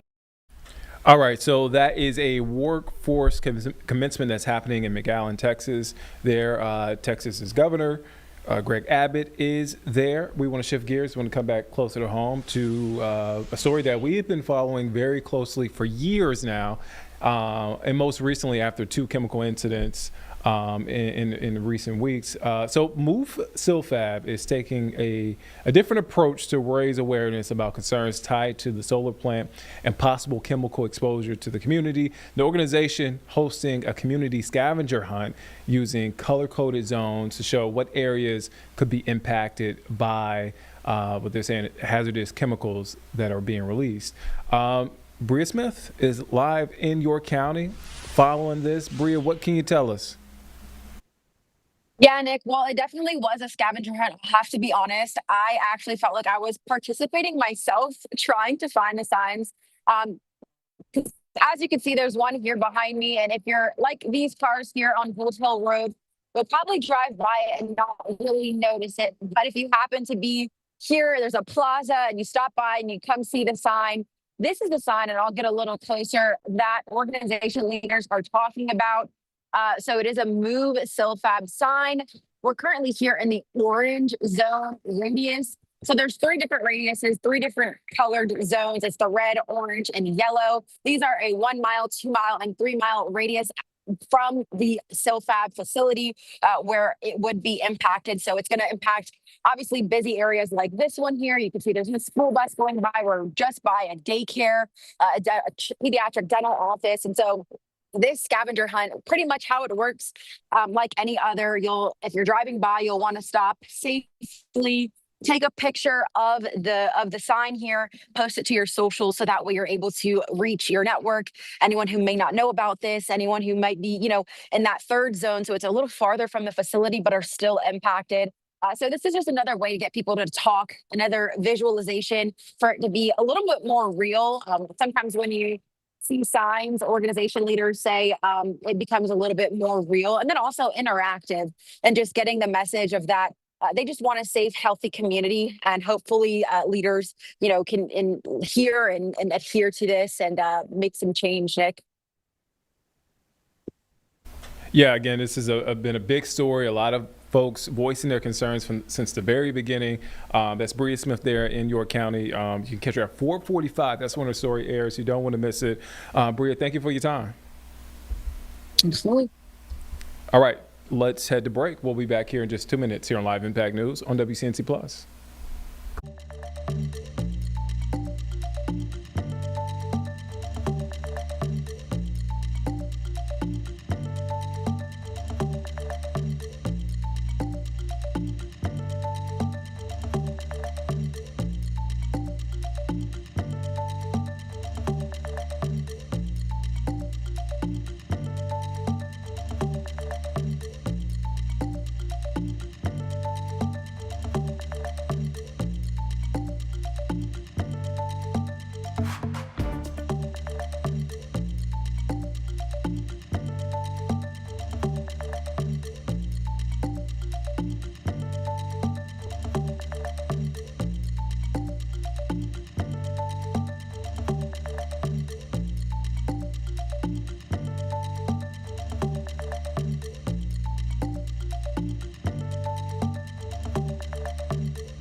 Welcome back here on Live Impact News on WCNC Plus. I'm Nick Sturdivant. We want to head now to Capitol Hill. We are hearing from Republican leaders. That is Senator John Thune there speaking. Let's take a listen into what he is saying. Constitutional. He has 60 days to, and I think they've had a lot of success in achieving their objectives.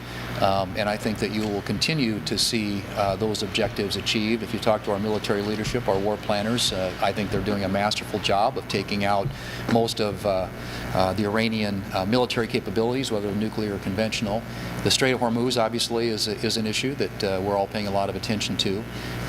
But I feel confident that the administration and those who are leading our military efforts there ultimately will be successful in getting things opened up there. Do you think ground troops are necessary? Would you support ground troops? I'm not ruling anything in or out. I think that's obviously a decision that ultimately our war planners have to make, but I don't believe, at least from everything I've been told, that that's something that is being contemplated. But Senator Cotton is the chair of our Intelligence Committee, and you want anything you want to add? I would just say that it's been an extraordinarily successful campaign over the last couple of weeks. Our military objectives are being accomplished day after day.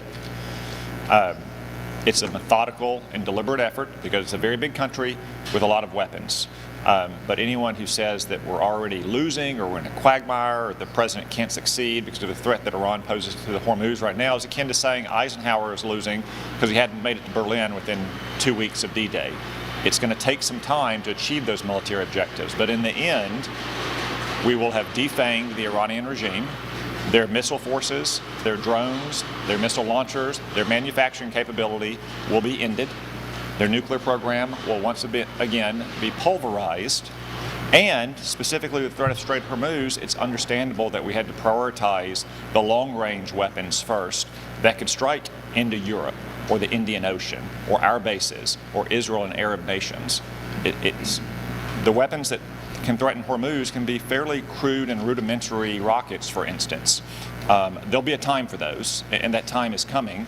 And like the president said, we shouldn't rule in or out any option, but obviously it was a very carefully planned operation, and I commend the leaders of our military and our operational commanders and the troops who are executing it to a T every single day, reducing Iran's military power to rubble. But Senator Cotton, can I ask you, you have advocated for this operation to wrap up sooner rather than later. Do you still hold that opinion, and what do you put that into context for us? I'm not sure I've advocated for it to wrap up on any specific timetable. I've said that based on my conversations with the president and my understanding of Iran's military capabilities, I would expect it to take weeks, not days. And we're only a couple weeks into it. And again, every single day brings hundreds, if not thousands, of strikes into Iran that steadily and methodically degrades their military. And the end state will be a country without the defensive or without the offensive capabilities to continue to terrorize the United States, Israel, our Arab friends, and the civilized world. Leader, you said that floor time is the coin of the realm. Right. How does it help you if you are using up valuable floor time by having an extended debate on this issue, the SAVE Act, when you have other consequential legislation to deal with, such as a war supplemental, maybe a farm bill, other things that the country needs to have addressed? There are other things that we will have to deal with, but we have a window of time here. And obviously we slotted this in after passing the housing bill, which was a big bipartisan win last week, got almost 90 votes in the United States Senate. So there are other issues, as you point out, potentially supplemental. We haven't seen that yet, but there is a farm bill. There's permitting reform. Senator Capito will be in the lead on possibly market structure legislation dealing with digital assets. Could be a farm bill, highway bill. There are a number of things that we can do, and I hope we will be able to do. But we have a unique moment in time here right now to address an issue that there is a great deal of public support around, and I think it's an issue that's really fundamental and important to free and fair elections in this country. And so we're going to continue to have that debate. One of your members, Senator Mike Lee, has suggested that Republicans who don't support a talking filibuster to pass this should be replaced or primaried. What's your response to him, and what do you make of his tactics around this bill? Well, again, I'm always I prefer to have our fights with Democrats. I'm always someone who believes that it's far better for us to have a majority in the United States Senate, and to have a majority. There are certain places where you don't, the same Republican in Arkansas, for example, is not going to be the same as a Republican in Maine or someplace in New England. So obviously we're not going to agree on every issue, but I think on the core issues, you kind of come back to the Reagan doctrine and recognize that somebody is with you 80 or 90% of the time. I think most of our colleagues vote with the president north of 90% of the time, are allies. And so we may not agree on everything, but I'm way more in favor of ensuring that we have Republicans holding these seats in the United States Senate than handing them to Democrats. Yep. Why is the filibuster more important than stopping illegals from voting?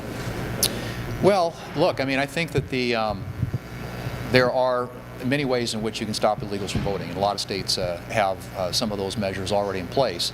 But I do think the filibuster, or maybe more specifically, the concept that the founders had for the United States Senate was that there would be one body that was majoritarian and one that wasn't.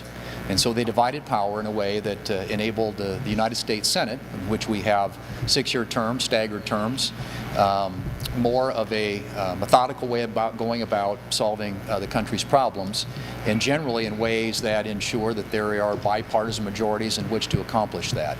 So, and frankly, I mean, I think I can't speak for all of my colleagues, but a lot of our colleagues believe that many of the things that Democrats want to do, and when they tried to nuke the filibuster a couple of years ago, were all things that we don't want to have our fingerprints on. Whether that's adding D.C. and Puerto Rico as states or expanding the Supreme Court. You can go right down the laundry list of nationalizing elections. You can go right down the laundry list of things that I think there are a lot of myself and my colleagues have grave concerns about if the Democrats ever had that power handed to them. So it's throughout history, it's protected Republicans and conservative priorities and principles a lot more often than it's protected Democrats. So illegals voting and the other things that are in the Save America Act do not approach an existential threat to our democracy. It's just something that can be casually dealt with, not worth losing the filibuster. I don't think it's being casually dealt with. We're going to have a spirited debate on the floor here, and as I said earlier, states have the authority to do this already. My state has those requirements in place. So this is a way of ensuring at the federal level that we have a requirement that if you want to vote in this country, you have to register, and you also have to have an ID to vote.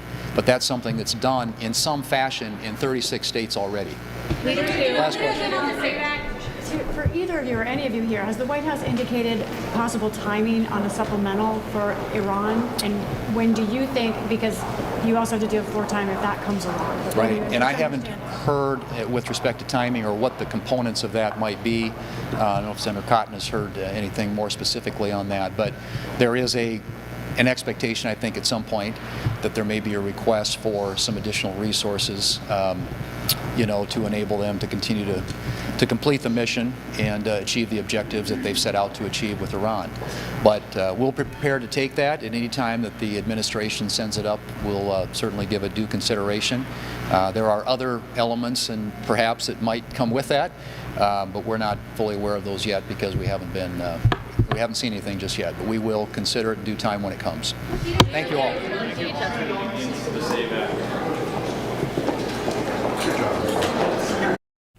All right, so that is a press conference that just wrapped up on Capitol Hill there with GOP leaders, Senate GOP leaders there. All right, let's come back here inside the studio, Live Impact Studio. Let's head to break. We'll be back here in just 2 minutes here on Live Impact News on WCNC Plus.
Welcome back here on Live Impact News on WCNC Plus. I'm Nick Sturdivant. We want to go back to Capitol Hill. Where happening right now, we're hearing from Senate Democrats. We heard from GOP Senate, GOP senators earlier, GOP leaders. Let's hear from the Democrats. Let's take a listen in. Ago, same ID, same everything, and they could say, sorry, you're no longer on the rolls, and then you couldn't vote. It's an outrageous proposition. It also punishes married women who change their last names. The SAVE Act is not about protecting the vote. It's about making it harder to vote and easier to steal an election.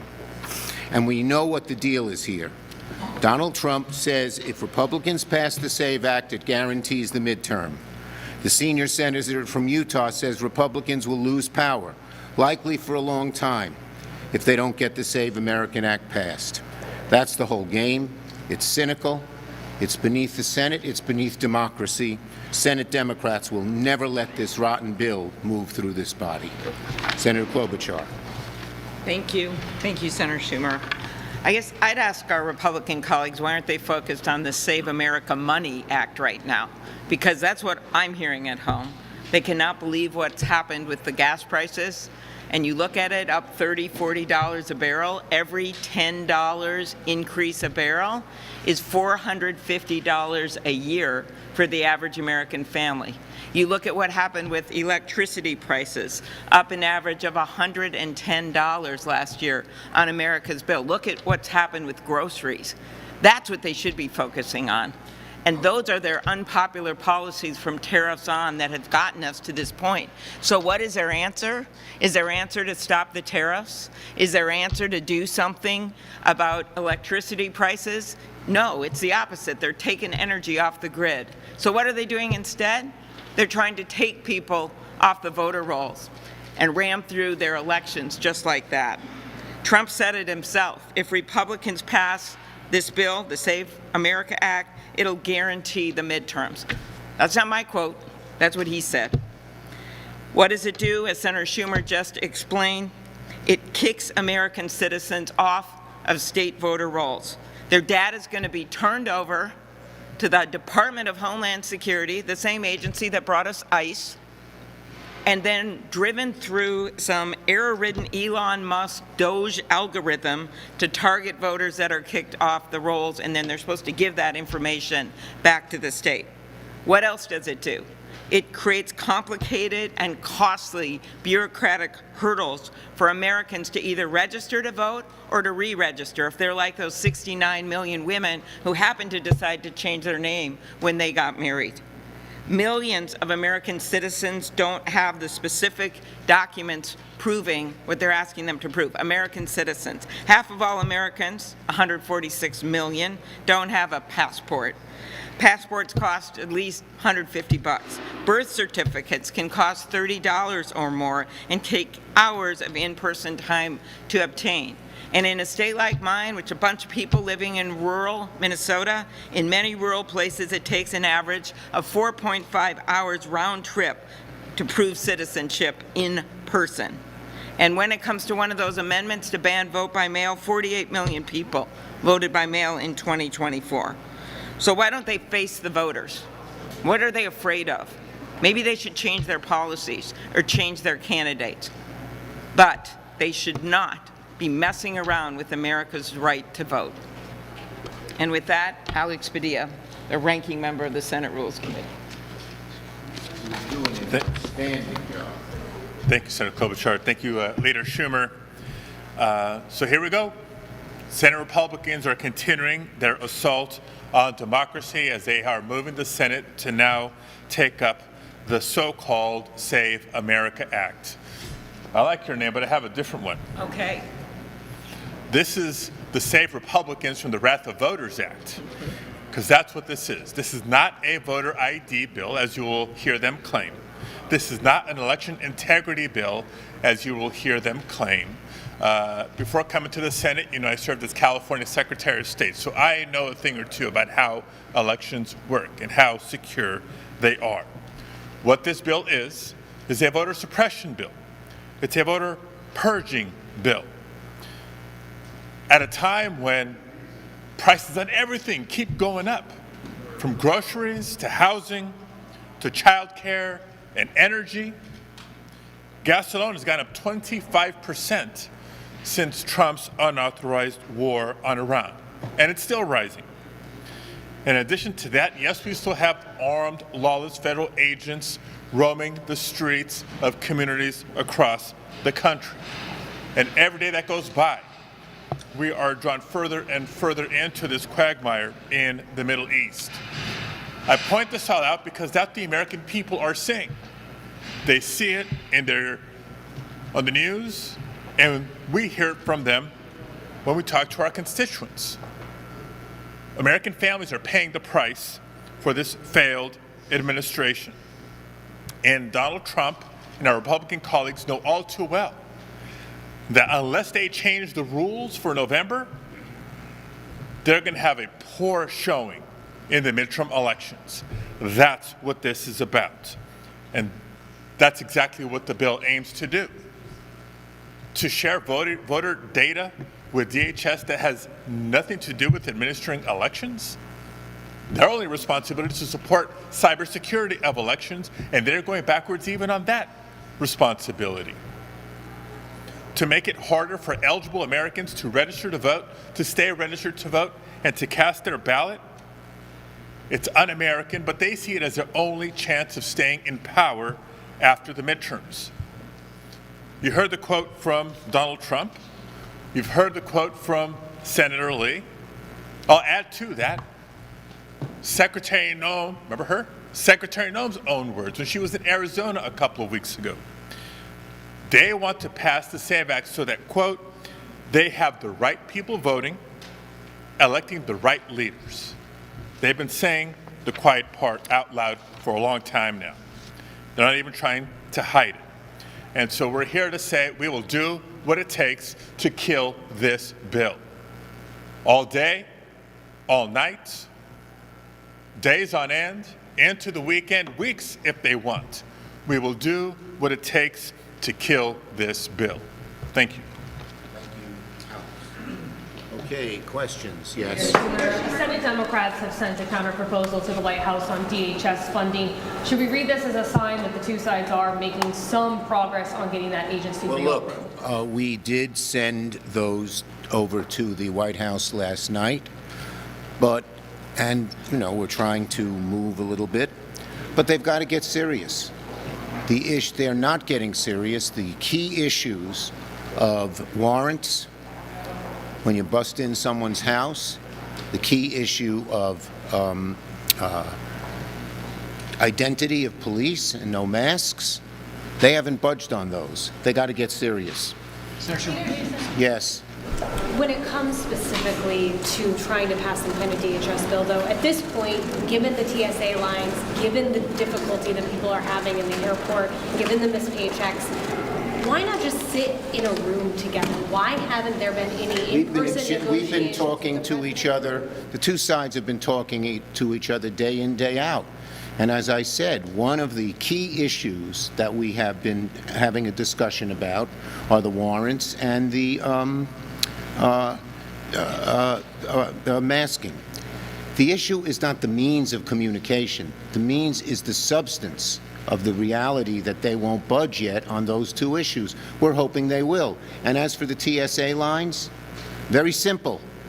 They blocked the bill that we put forward that said fund the TSA, no ands, ifs, or buts. So you ought to ask the Republicans about that. Senator Schumer, I like your tie. Thank you. Speaker Johnson said this wasn't green. Does this look green to you? It's green enough. You know what Tip O'Neill said? The more Irish you are, the less green you wear on St. Patrick's Day. Well, I'm pretty Irish. So I am not so Irish. I want to ask you about the SAVE Act. I know that there are a number of aspects of it which you've outlined that you're unhappy with. But would you be willing to negotiate with Republicans just around something that would require a photo ID for everyone that comes to the ballot? Look, I'm not going to speculate in details. You know what our objection is. Our objection as Democrats is not to a photo ID. You'd have to define it clearly and properly and easily, but not to a photo ID when you show up to vote. Our objection is it's a voter suppression bill. 20 million, maybe more people, when they show up to vote, will be told, you're off the rolls. That's the problem with the bill. Last one. In terms of the Democrats' ability to block this in the minority, are you confident Democrats can block the Save America Act? And furthermore, do you regret your decision several years ago during the Biden administration to gut the Senate's attempt to gut On the answer to the Senate's first one, we are resolute, and our caucus, you should have heard people in there, are firm.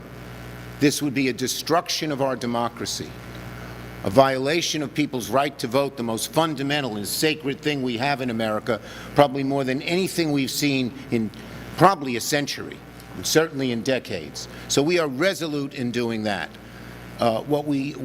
Democrats are always willing to do what we can to move voting rights forward. This moves voting rights way, way back. Do you regret trying to gut the filibuster? Great job, everybody.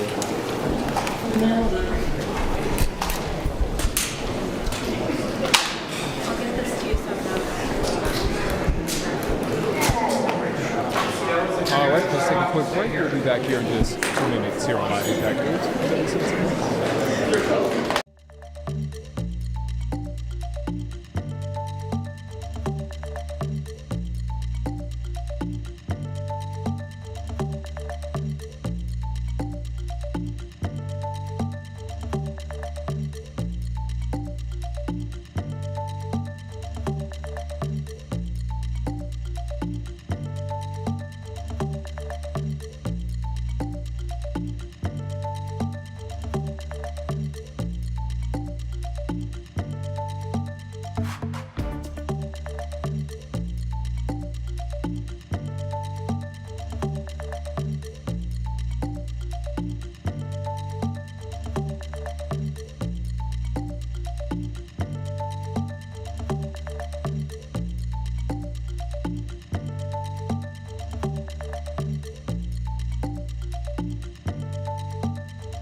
All right, folks, welcome back to Live Impact News. Vanessa Rufus taking over for Nick Sturdivant.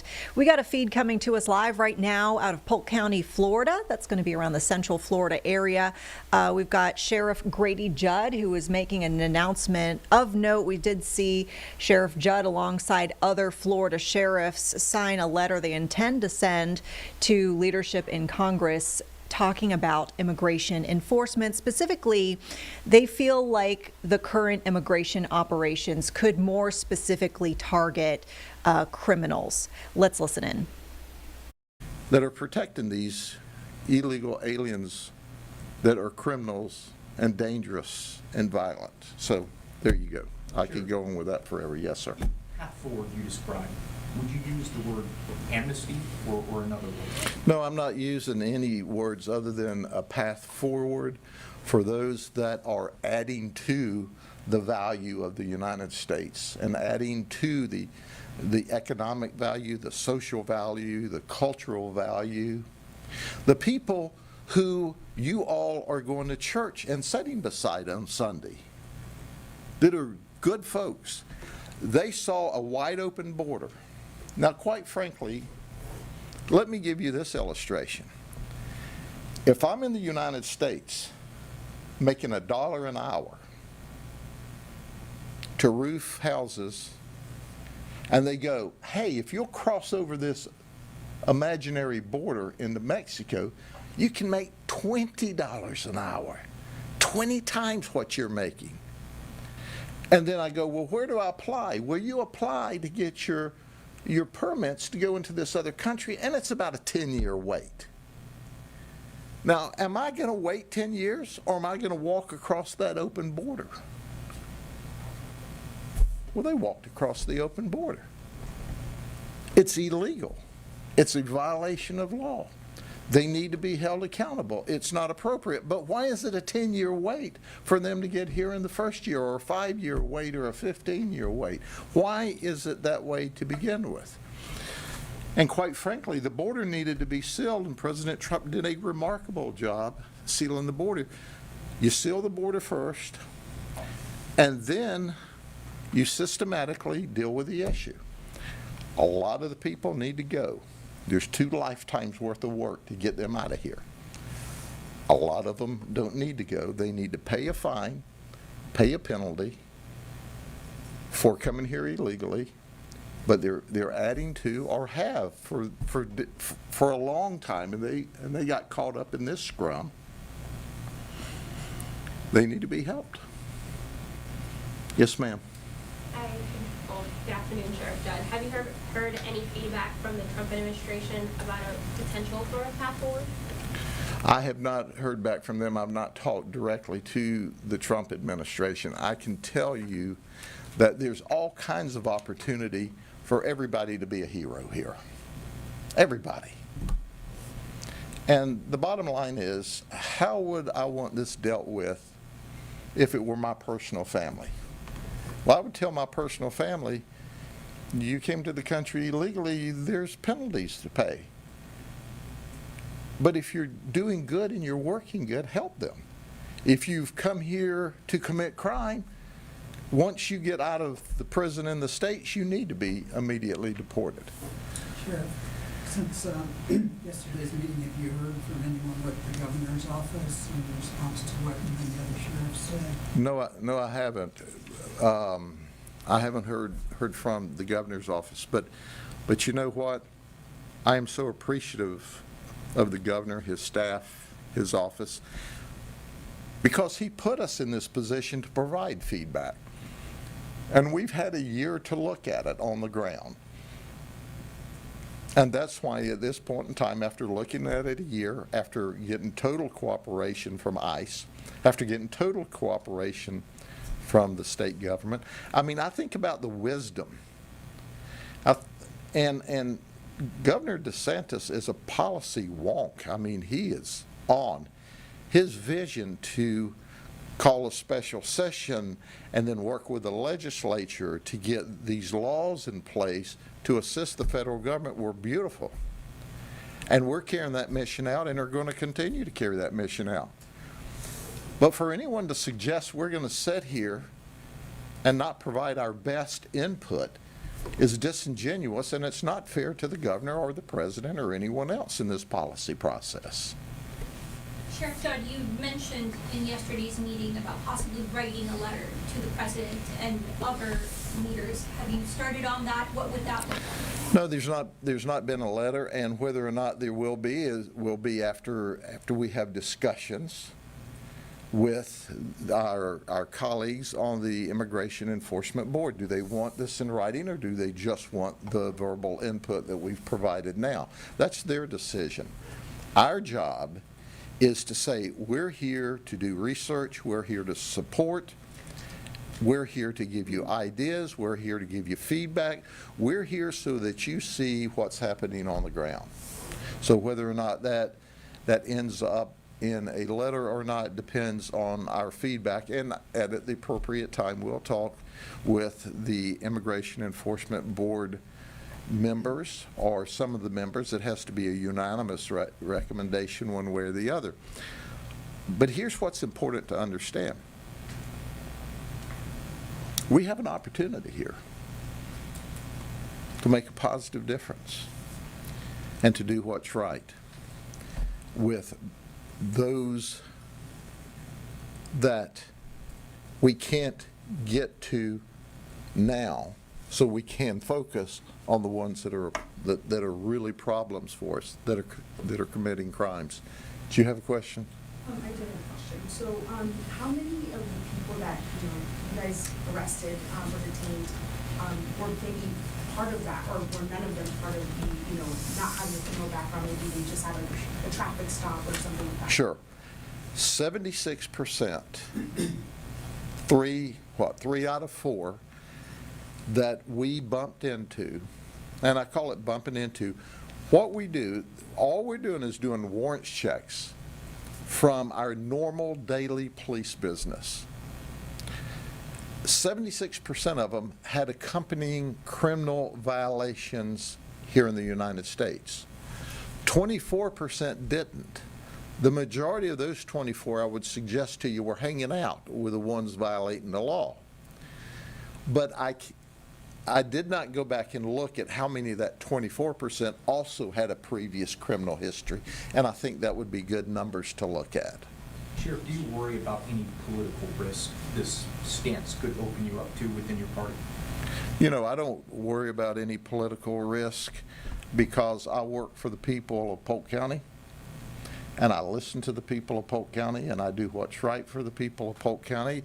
And I don't believe that what this position is contrary to the overwhelming majority of the people in the state of Florida, the overwhelming majority of the people that are Republicans, that are Democrats, that are independents, that aren't registered. This is not some, epiphany from above all of a sudden. This is common sense of what's happening here. So I never worry about doing the right thing, because I found out if you do what's right, right always wins out. And this is right. And what President Trump's doing with the illegal immigration is right. And what Governor DeSantis is doing is right. There's not one right answer for every circumstance. And what we're doing is providing input about how we can deal with individual circumstances that we bump into. You can't have one rule that fits all. You just can't. And no one is suggesting that. What we're suggesting is, here's some ideas. Do with them as you please. That's your decision-making box, not ours. We're simply the ones making the recommendations. Yes, sir. Yeah, I think some of the confusion may have come from, just my opinion, is that the federal and state immigration policy started out as the worst of the worst needs to go, and that is obviously still the case. But I think where we sit, the critics would say there was a shift that everyone who's here illegally needs to go. Is that Congress's lack of direction that has put law enforcement into this position? Is it an effective policy over the years? It certainly, Congress has the ability to pass the law to parse that out, and that's the reason for some of this input today. But when you hand us lemons, we're going to make lemonade out of it. And there's no one answer fits all. So what we're saying is Congress does not have a system or a process to say, hey, depending on your politics, mine is they should never have opened that border like they did, but they did. But we got 10 to 18 million people here. What are we going to do with them? And that's what we're providing input. So, my personal opinion, bad decision to open that border. Horrible decision to open that border. It was just not horrible for the United States at large, but it was horrible for the people that they misled to allow them into this country unabated. That's not my job. My job is to provide input to my representatives and to Congress and say, go to work. Fix it. Repair it. Put something on the president's desk that supports the people of the United States, the immigration policy that gets rid of those violating the law. Put down your steak knives that y'all use to slash each other with, and pick up your warm heart and do what's right. Sheriff, Yes. I have a question unrelated to this topic, but could we talk a little bit about tomorrow? You guys are going to be escorting Captain Cork. Can you give me a little bit of that and, just what you guys are feeling about that? Sure, I absolutely can. I actually have some information here, if I can find it. This is Captain Cody Cork. He's 35. He's from Winter Haven. Normally, the pictures I hold up are of bad guys. This is a hero. This man went off to war at the direction of his country. He was in the U.S. Army Reserves. He was called up. He died in the early days as a result of an attack.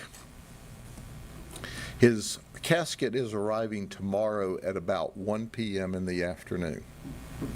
We are escorting him to the funeral home. His family's asked that we escort him past Florida Southern College, where he went to college, so we'll be doing that. City Police, Orange County Sheriff's Office, Hillsborough Sheriff's Office is going to work with us. It's going to be a big escort. This man is a hero, and he died in order that we can live in a free and democratic society, and he did what was asked of him of his country. Once he is escorted to the funeral home, which is in Winter Haven, he will remain there until he has services this weekend. And then on Monday, we will escort him to Bushnell, which is his final resting place. From the time he arrives in Polk County on that airplane until the time we take him to Bushnell, Captain Cody will not be by himself. 24 hours a day, 7 days a week, there will be a deputy standing guard because it's the right thing to do. We're proud of him. We're proud of all our military personnel that are standing in the gap and doing what this country's asked of them. Sure. If I could ask one more question back on the immigration. Are you going to continue your agency's policy of asking for place of birth of everyone you encounter, even if that might lead to ICE referrals and deportations of people who don't have criminal history? Sure. Gary, let me explain it clearly and unequivocally, as I have before. But I realize that sometimes you like to hear this again and again. So I'm going to say it again and again, because I like that. It warms my heart to do that.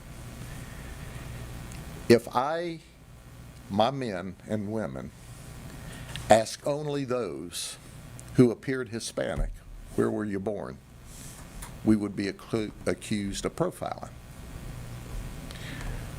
For decades, long before I was with the Sheriff's Office, and I joined the Sheriff's Office just before the dinosaurs disappeared from the face of the earth, we asked everyone we booked in jail their place of birth. I have extended that because of the immigration policies and laws to every interaction where we write reports, we take data, your place of birth. And the reason for that is we ask everybody. So no one can come back at a later date, wink, wink, nod, nod, maybe the media, and accuse us of profiling by asking this person of this apparent descent, where they were born, but not asking this person. So we ask everybody, where were you born? We had a circuit judge here recently was a victim of a burglary, and we asked the circuit judge, where's your place of birth? Because we are not, and I underscore, we are not under any circumstances at all going to profile, period, dot, red line, don't cross over. And we're not doing anything different. We have reported to ICE our arrest. The difference is, with new federal policy, now they're accepting people that are here in this country illegally. And whether or not you've committed a crime called collaterals, if you're here in this country illegally, you took the risk. And if ICE, we don't determine whether you're deported or not. If we determine that you're in this country illegally or appears to be, we're going to send this information to ICE. And ICE makes that determination and tells us what to do. And that's the direction that we follow. We don't decide whether or not to deport people. That's not our decision. It's not going to be our decision. But we are going to cooperate 100%. And that's why when you look around Florida today, you see cooperation, and you don't see that scrum that you saw. All right, folks, if we have this feed still going, when we return from break, we'll return to that. But you've been listening in to Polk County Sheriff Grady Judd speaking on his concerns with some of the immigration enforcement operations. He and other sheriffs have signed on to a letter saying that they wish that these operations more directly targeted criminals versus kind of wider scale operations that target anyone who's been in the country illegally. We'll be back in 2 minutes with more Live Impact News. We appreciate you sticking with us.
Folks, welcome back here to Live Impact News. We've got a new feed we're watching out of the D.C. area.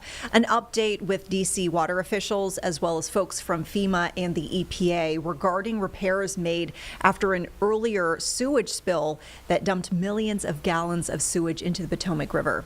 Let's listen in right now. Where a lot of these remediation efforts were initially to happen sequentially, with the deployment of the federal resources, we were able to handle the remediation concurrent at the same time with the emergency fix to the Potomac interceptor and set. So that allowed for the completion of remediation to happen a lot sooner. I have two questions. One for DC Water and one for FEMA. I'm wondering about the reimbursement that was requested through Mayor Bowser's declaration for the estimated cost of up to $3 million. I know you said $2.5 million. What's the status of that? Is that money guaranteed that because that declaration was made by the president that that money will be forthcoming? Or can you kind of just walk us through that? And then the DC Water status, I'm wondering how long you're committed to doing water sampling testing in the Potomac. So let me just repeat. The first portion of the question is directed to FEMA and is a question about reimbursement. And then the second question to CEO David Gaddis to ask about the length of water sampling. Absolutely. So the initial piece of the project was in an emergency declaration, and so the emergency declaration by rule and by law has a $5 million cap on it before we have to start informing Congress that we've spent more under the emergency deck. Most of the work that we're funding out here fits from we call them projects, but fits on a project by project basis inside of that. First, the emergency declaration. The larger major declaration is basically more of a cost reimbursement kind of a process, and once the declaration is declared by the president, then our job then is to work with DC Water, work with the mayor's office to try to identify the costs that were expended upon all of this, and then we take it through our normal process of reimbursement. So does that now rest with the president to make that declaration? Does there an ask have to be made, or is that just something everybody's waiting on? Well, the president would have to declare a major declaration. I understand that, but does he have to be asked like he was by the mayor of DC to make the initial declaration? Yes. So the mayor would have to make a second ask? Yes. Yes.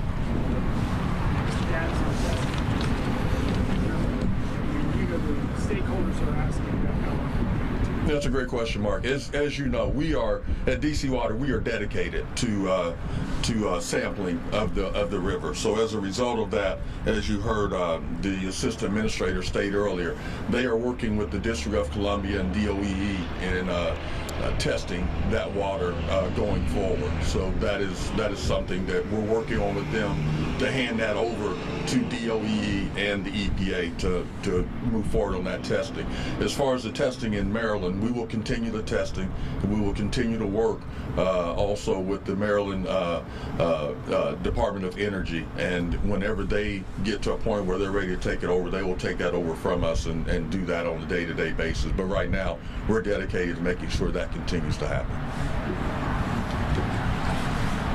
All right, folks, and with that, we will take another break here on Live Impact News. We'll be back with our update here on data center support. We've got Siemens with a big announcement on an investment that's making into various infrastructure that goes to support these data centers in the Carolinas. So stay tuned. We'll have that for you in 2 minutes.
Hi, folks. Welcome back to Live Impact News. Vanessa Rufus here.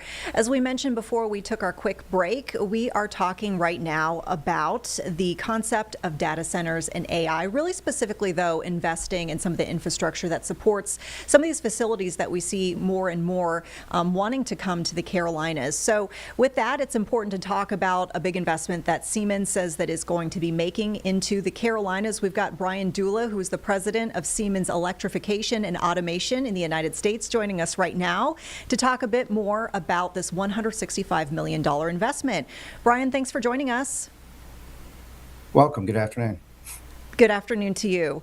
All right, so we've got some information that we've been holding under our hat, if you will, that this big announcement that y'all say that you're going to be bringing $165 million of this investment. And this is going to be, I guess, specifically dealing with support of the infrastructure that essentially supports these data centers. Tell us a bit about where this money is going and which communities here in the Carolinas this will be impacting. Yes, thanks for the question. Yeah, we're very excited about continuing to invest in the United States and manufacturing that supports the infrastructure, the electrical power distribution infrastructure, to actually bring power to these data center campuses and support the overall growth, also with the utilities that support data center customers. And specifically, we're going to be building some new factories and making some significant expansion that's going to bring roughly 500 jobs to the Carolinas. In the Raleigh Research Triangle area, in the town Wendell and Knightdale, are both going to be new factories for us, as well as a big expansion in Spartanburg, South Carolina, as well. So multiple locations and multiple infrastructure expansion. Yeah, I mean, this is definitely a hot topic here in the Carolinas. We've done so many different stories of different natures, if you will, regarding these data centers. And I mean, there's no doubt this is going to be a conversation that continues into the future. I am curious, your take on what the landscape specifically looks like, just because we do hear, I guess you'd say, dual feelings about AI, in the sense that there's certainly a lot of excitement, and then there is some questioning maybe about how robust this industry will be in a few years. So I'm just curious your take on what you're seeing of what the landscape of AI and data centers is looking like, in the sense that y'all have obviously decided that you want to invest in these. Well, for sure. Siemens doesn't build data centers themselves, but we definitely support all of the infrastructure that's enabling those data centers to exist and to come online. And for sure, AI in general will substantially transform many of the jobs and the roles in the workplace today. But it's also pretty exciting times in terms of enablement of what it can bring to us, and the learning capabilities and opportunities for our employees. And just like what we see, we're creating significantly new jobs for the future here in the Carolinas as part of that growth. I'm curious too, I guess, about the kinds of jobs that are coming. What sort of skill sets will these jobs entail? And I guess, will these jobs be, on scale with the salaries for folks in the areas where these new facilities will be either upscaled or built brand new?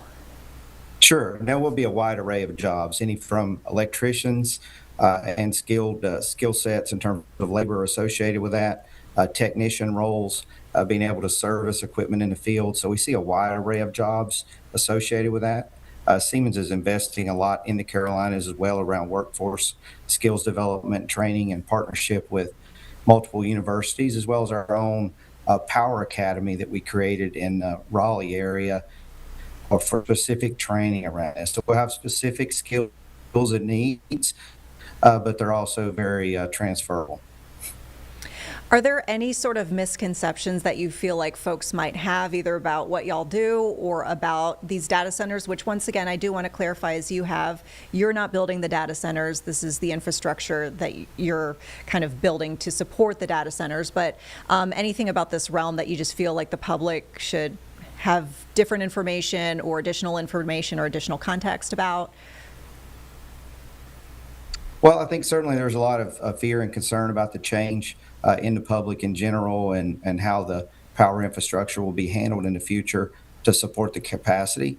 Companies like Siemens, we're certainly supporting those customers and those data center customers in figuring out a way to handle that growth more efficiently and how to minimize impacts in the area in terms of how to efficiently use utility power, for example, that's available now.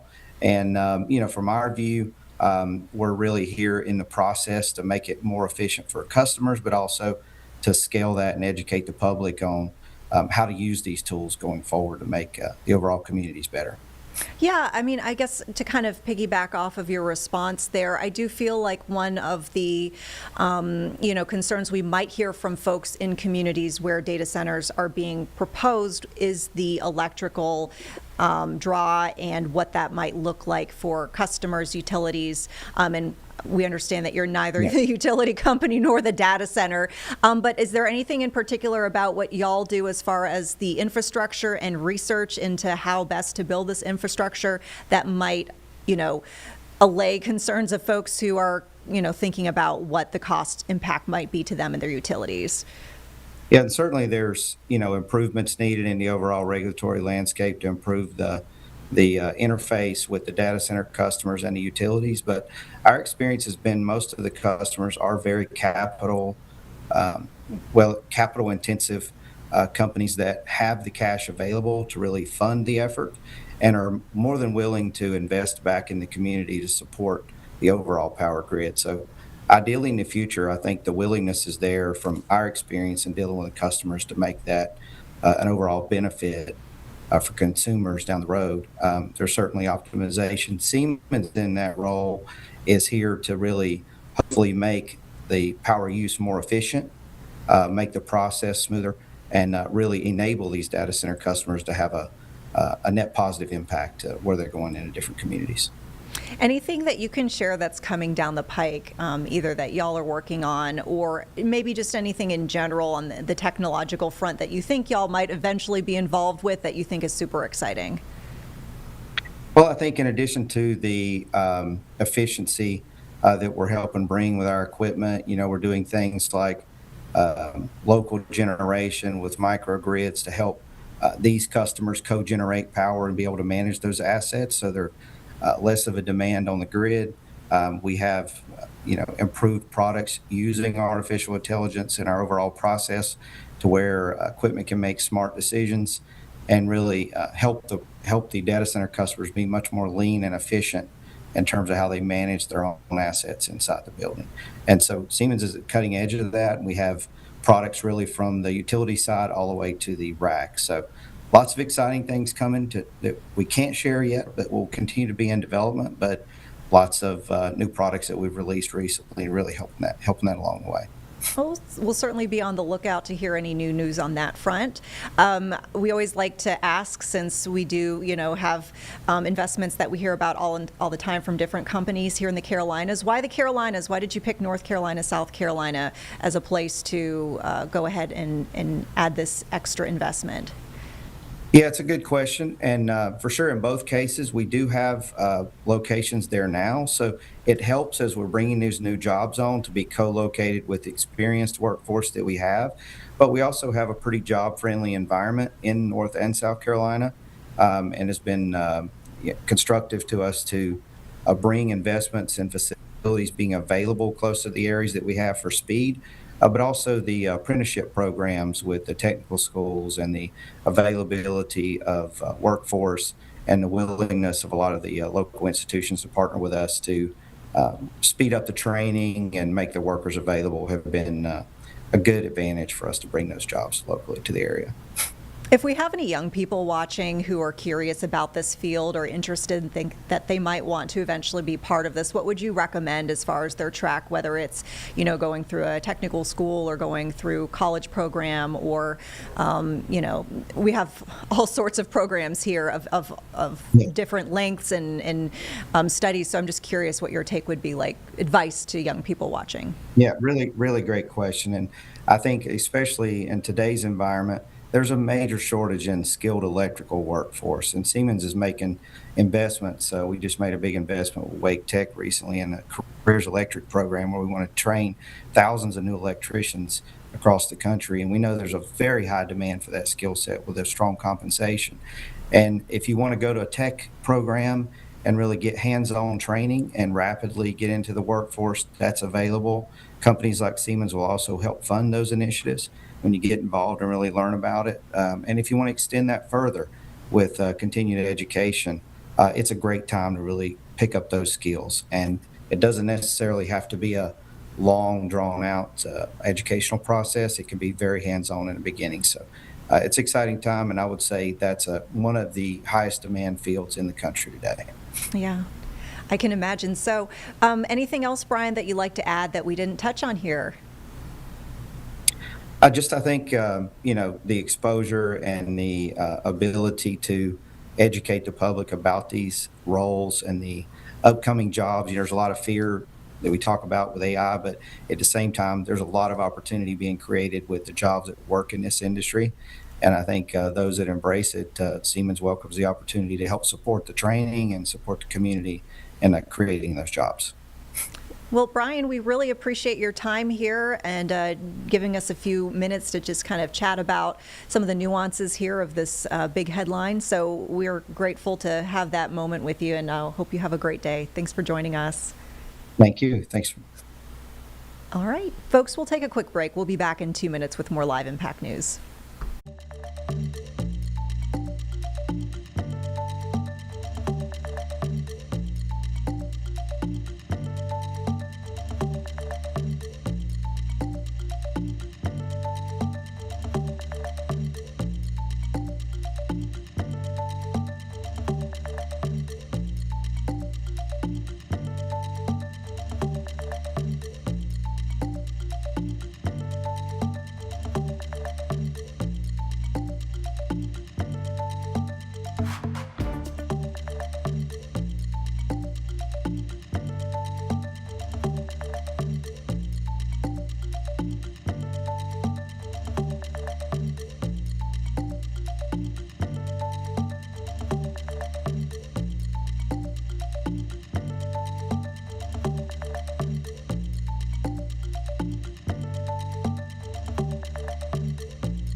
Hey folks, coming back here with some breaking traffic related news to the Live Impact News studio. We've got some live images to share at this hour. We are dealing with a full closure of 77 northbound. This is in Iredell County in Mooresville, and this is mile marker 34.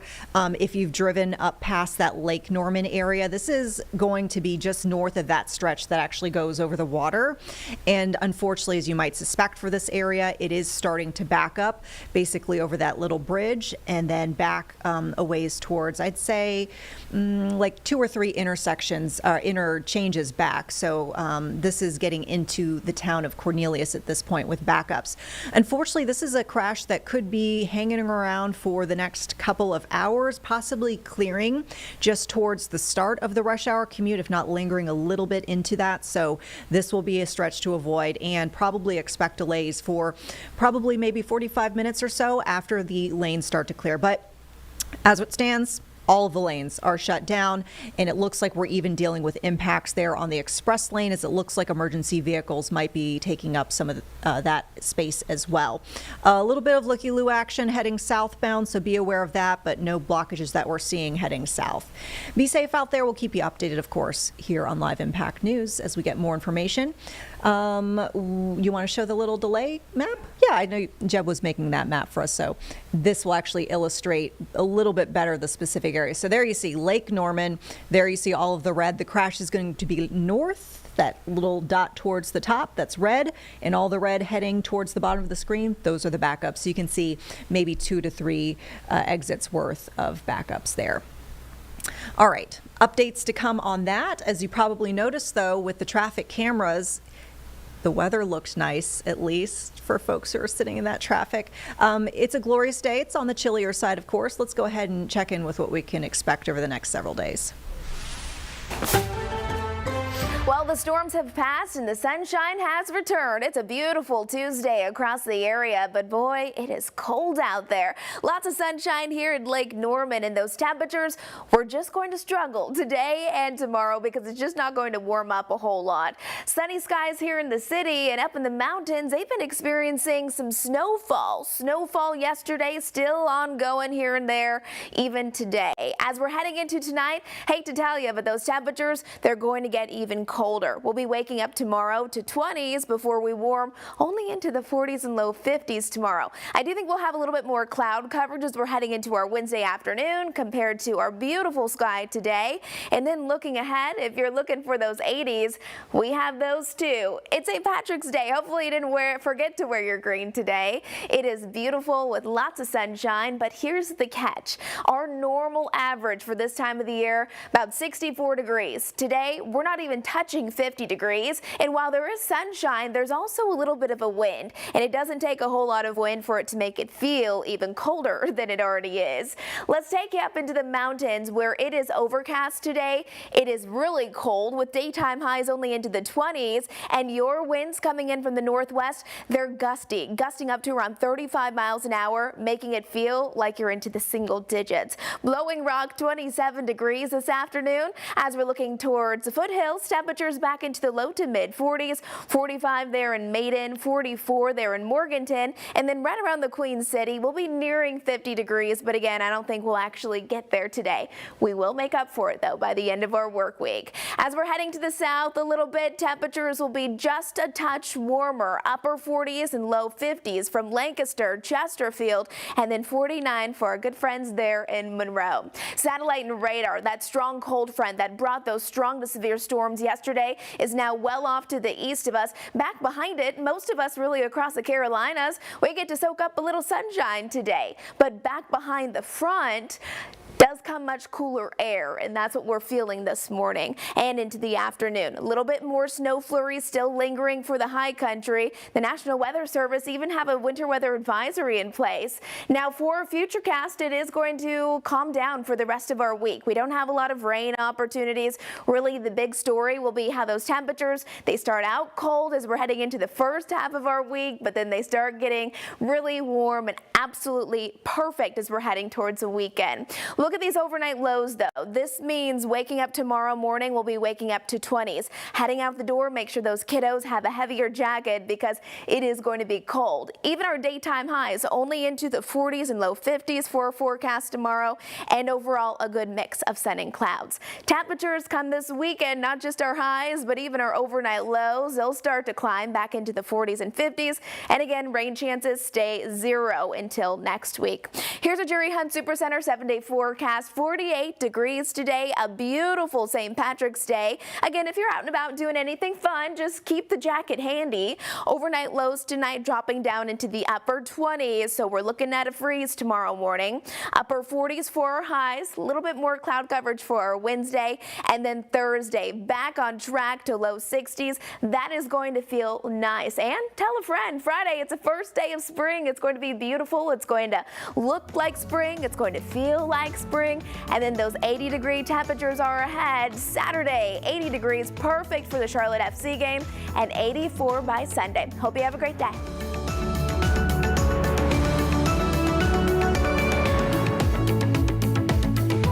Yeah, delightful shot there. Hopefully y'all get out and enjoy, and we'll be keeping you updated on the forecast going over the next few days as we get closer to the weekend too. Let's go ahead and take another break. We'll be back in 2 minutes with more Live Impact News.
Hi, folks. Welcome back to Live Impact News. We are going to share a bit of an address today from Ukrainian President Volodymyr Zelenskyy, who addressed UK Parliament ahead of a major speech that he is going to make later today about support for the Ukraine war.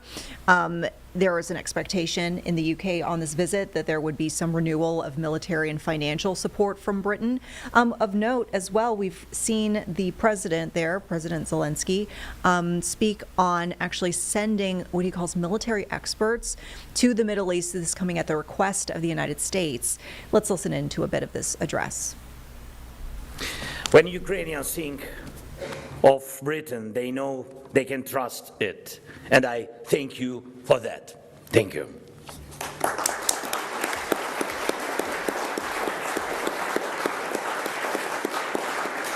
And I'm grateful that you truly care about what will happen to security, to our cities and villages, to our countries, and to our Europe, and to our world. We are another generation that must think about what comes next for the world. This means we are already in history, but it's up to us whether history stops with us or continues as human history. Not AI, not drones, not anything like that. Will this still be a world where people live above the ground, under the sun, not underground, under concrete just to stay safe? It's up to us to decide. And we're here in this great building of the British Parliament, calm and safe, not in a shelter. On your way here, you saw 3 branches over the streets, not protective nets against FPV drones. And all of us here worry a little about having fast mobile internet or Wi-Fi nearby, not about whether strong mobile air defense teams are on duty close to us. This way of life, open space, normal streets, normal buildings, not underground, feels so simple, so familiar, as if it has always been there. It's almost impossible to imagine it ending. But what guarantees that it will continue? Only our determination. The world has entered a completely new time, a time of drones, a time of AI. This means the evolution of weapons, the evolution of war, and the evolution of crime. No one can predict where this evolution will lead, but we must keep up with it, and even more, we must stay ahead of it. People want certainty, and it is always the strongest demand any society makes of its leaders. People want to know what tomorrow will bring, and people want to believe that tomorrow for their children, for their families, will be at least no worse than today for them. And when they don't see a future, people begin to support those who reject everything, offering something entirely different, something that can break the very foundations of society. So we must have an answer that tomorrow will be at least safe. And this is the foundation. Without security, there is no strong economy, and there are no social services and truly work, and no real hope for a normal life for our children. And this is our duty, the duty of this generation of leaders who are acting now. We must deliver real security, safety on the streets, safety at home, the protection of our culture, and real respect for the rights and security of our people, and national security proven by war. Ladies and gentlemen, right now, there are 201 Ukrainians in the Middle East and Gulf region, and another 34 are ready to deploy. These are military experts who know how to help, how to defend against Shahid drones. Our teams are already in the Emirates, Qatar, Saudi Arabia, and on the way to Kuwait. We are working with several other countries. Agreements are already in place. We do not want this terror of the Iranian regime against its neighbors to succeed. And I sent these military experts at the request of our partners, including the United States. In fact, this is a part of drone deal we proposed to the United States, which we worked on together and which is still on the table. And we are ready to offer similar deals to all our reliable partners, from practical cooperation on drones to future defense alliances. And I don't think anyone would want to leave Ukraine's war-proven strengths and capability outside their security. If someone does, it wouldn't be wise. The United Kingdom sees these opportunities clearly. Our agreements are always solid, and I am glad that today we have signed a declaration with the Prime Minister. Thank you very much, Keir.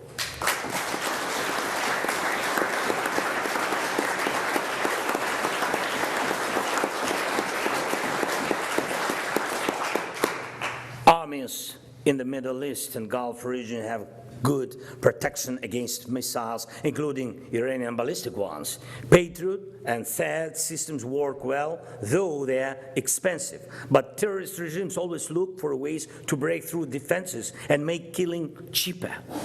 Iran began producing Shahed drones years ago, attack drones that are now, after upgrades, even more dangerous than missiles. In Ukraine, we had to learn how to defend against them. About 3 years ago, Russia received Shaheds from the Iranian regime. These are drones designed for the low-cost destruction of the expensive critical infrastructure targets.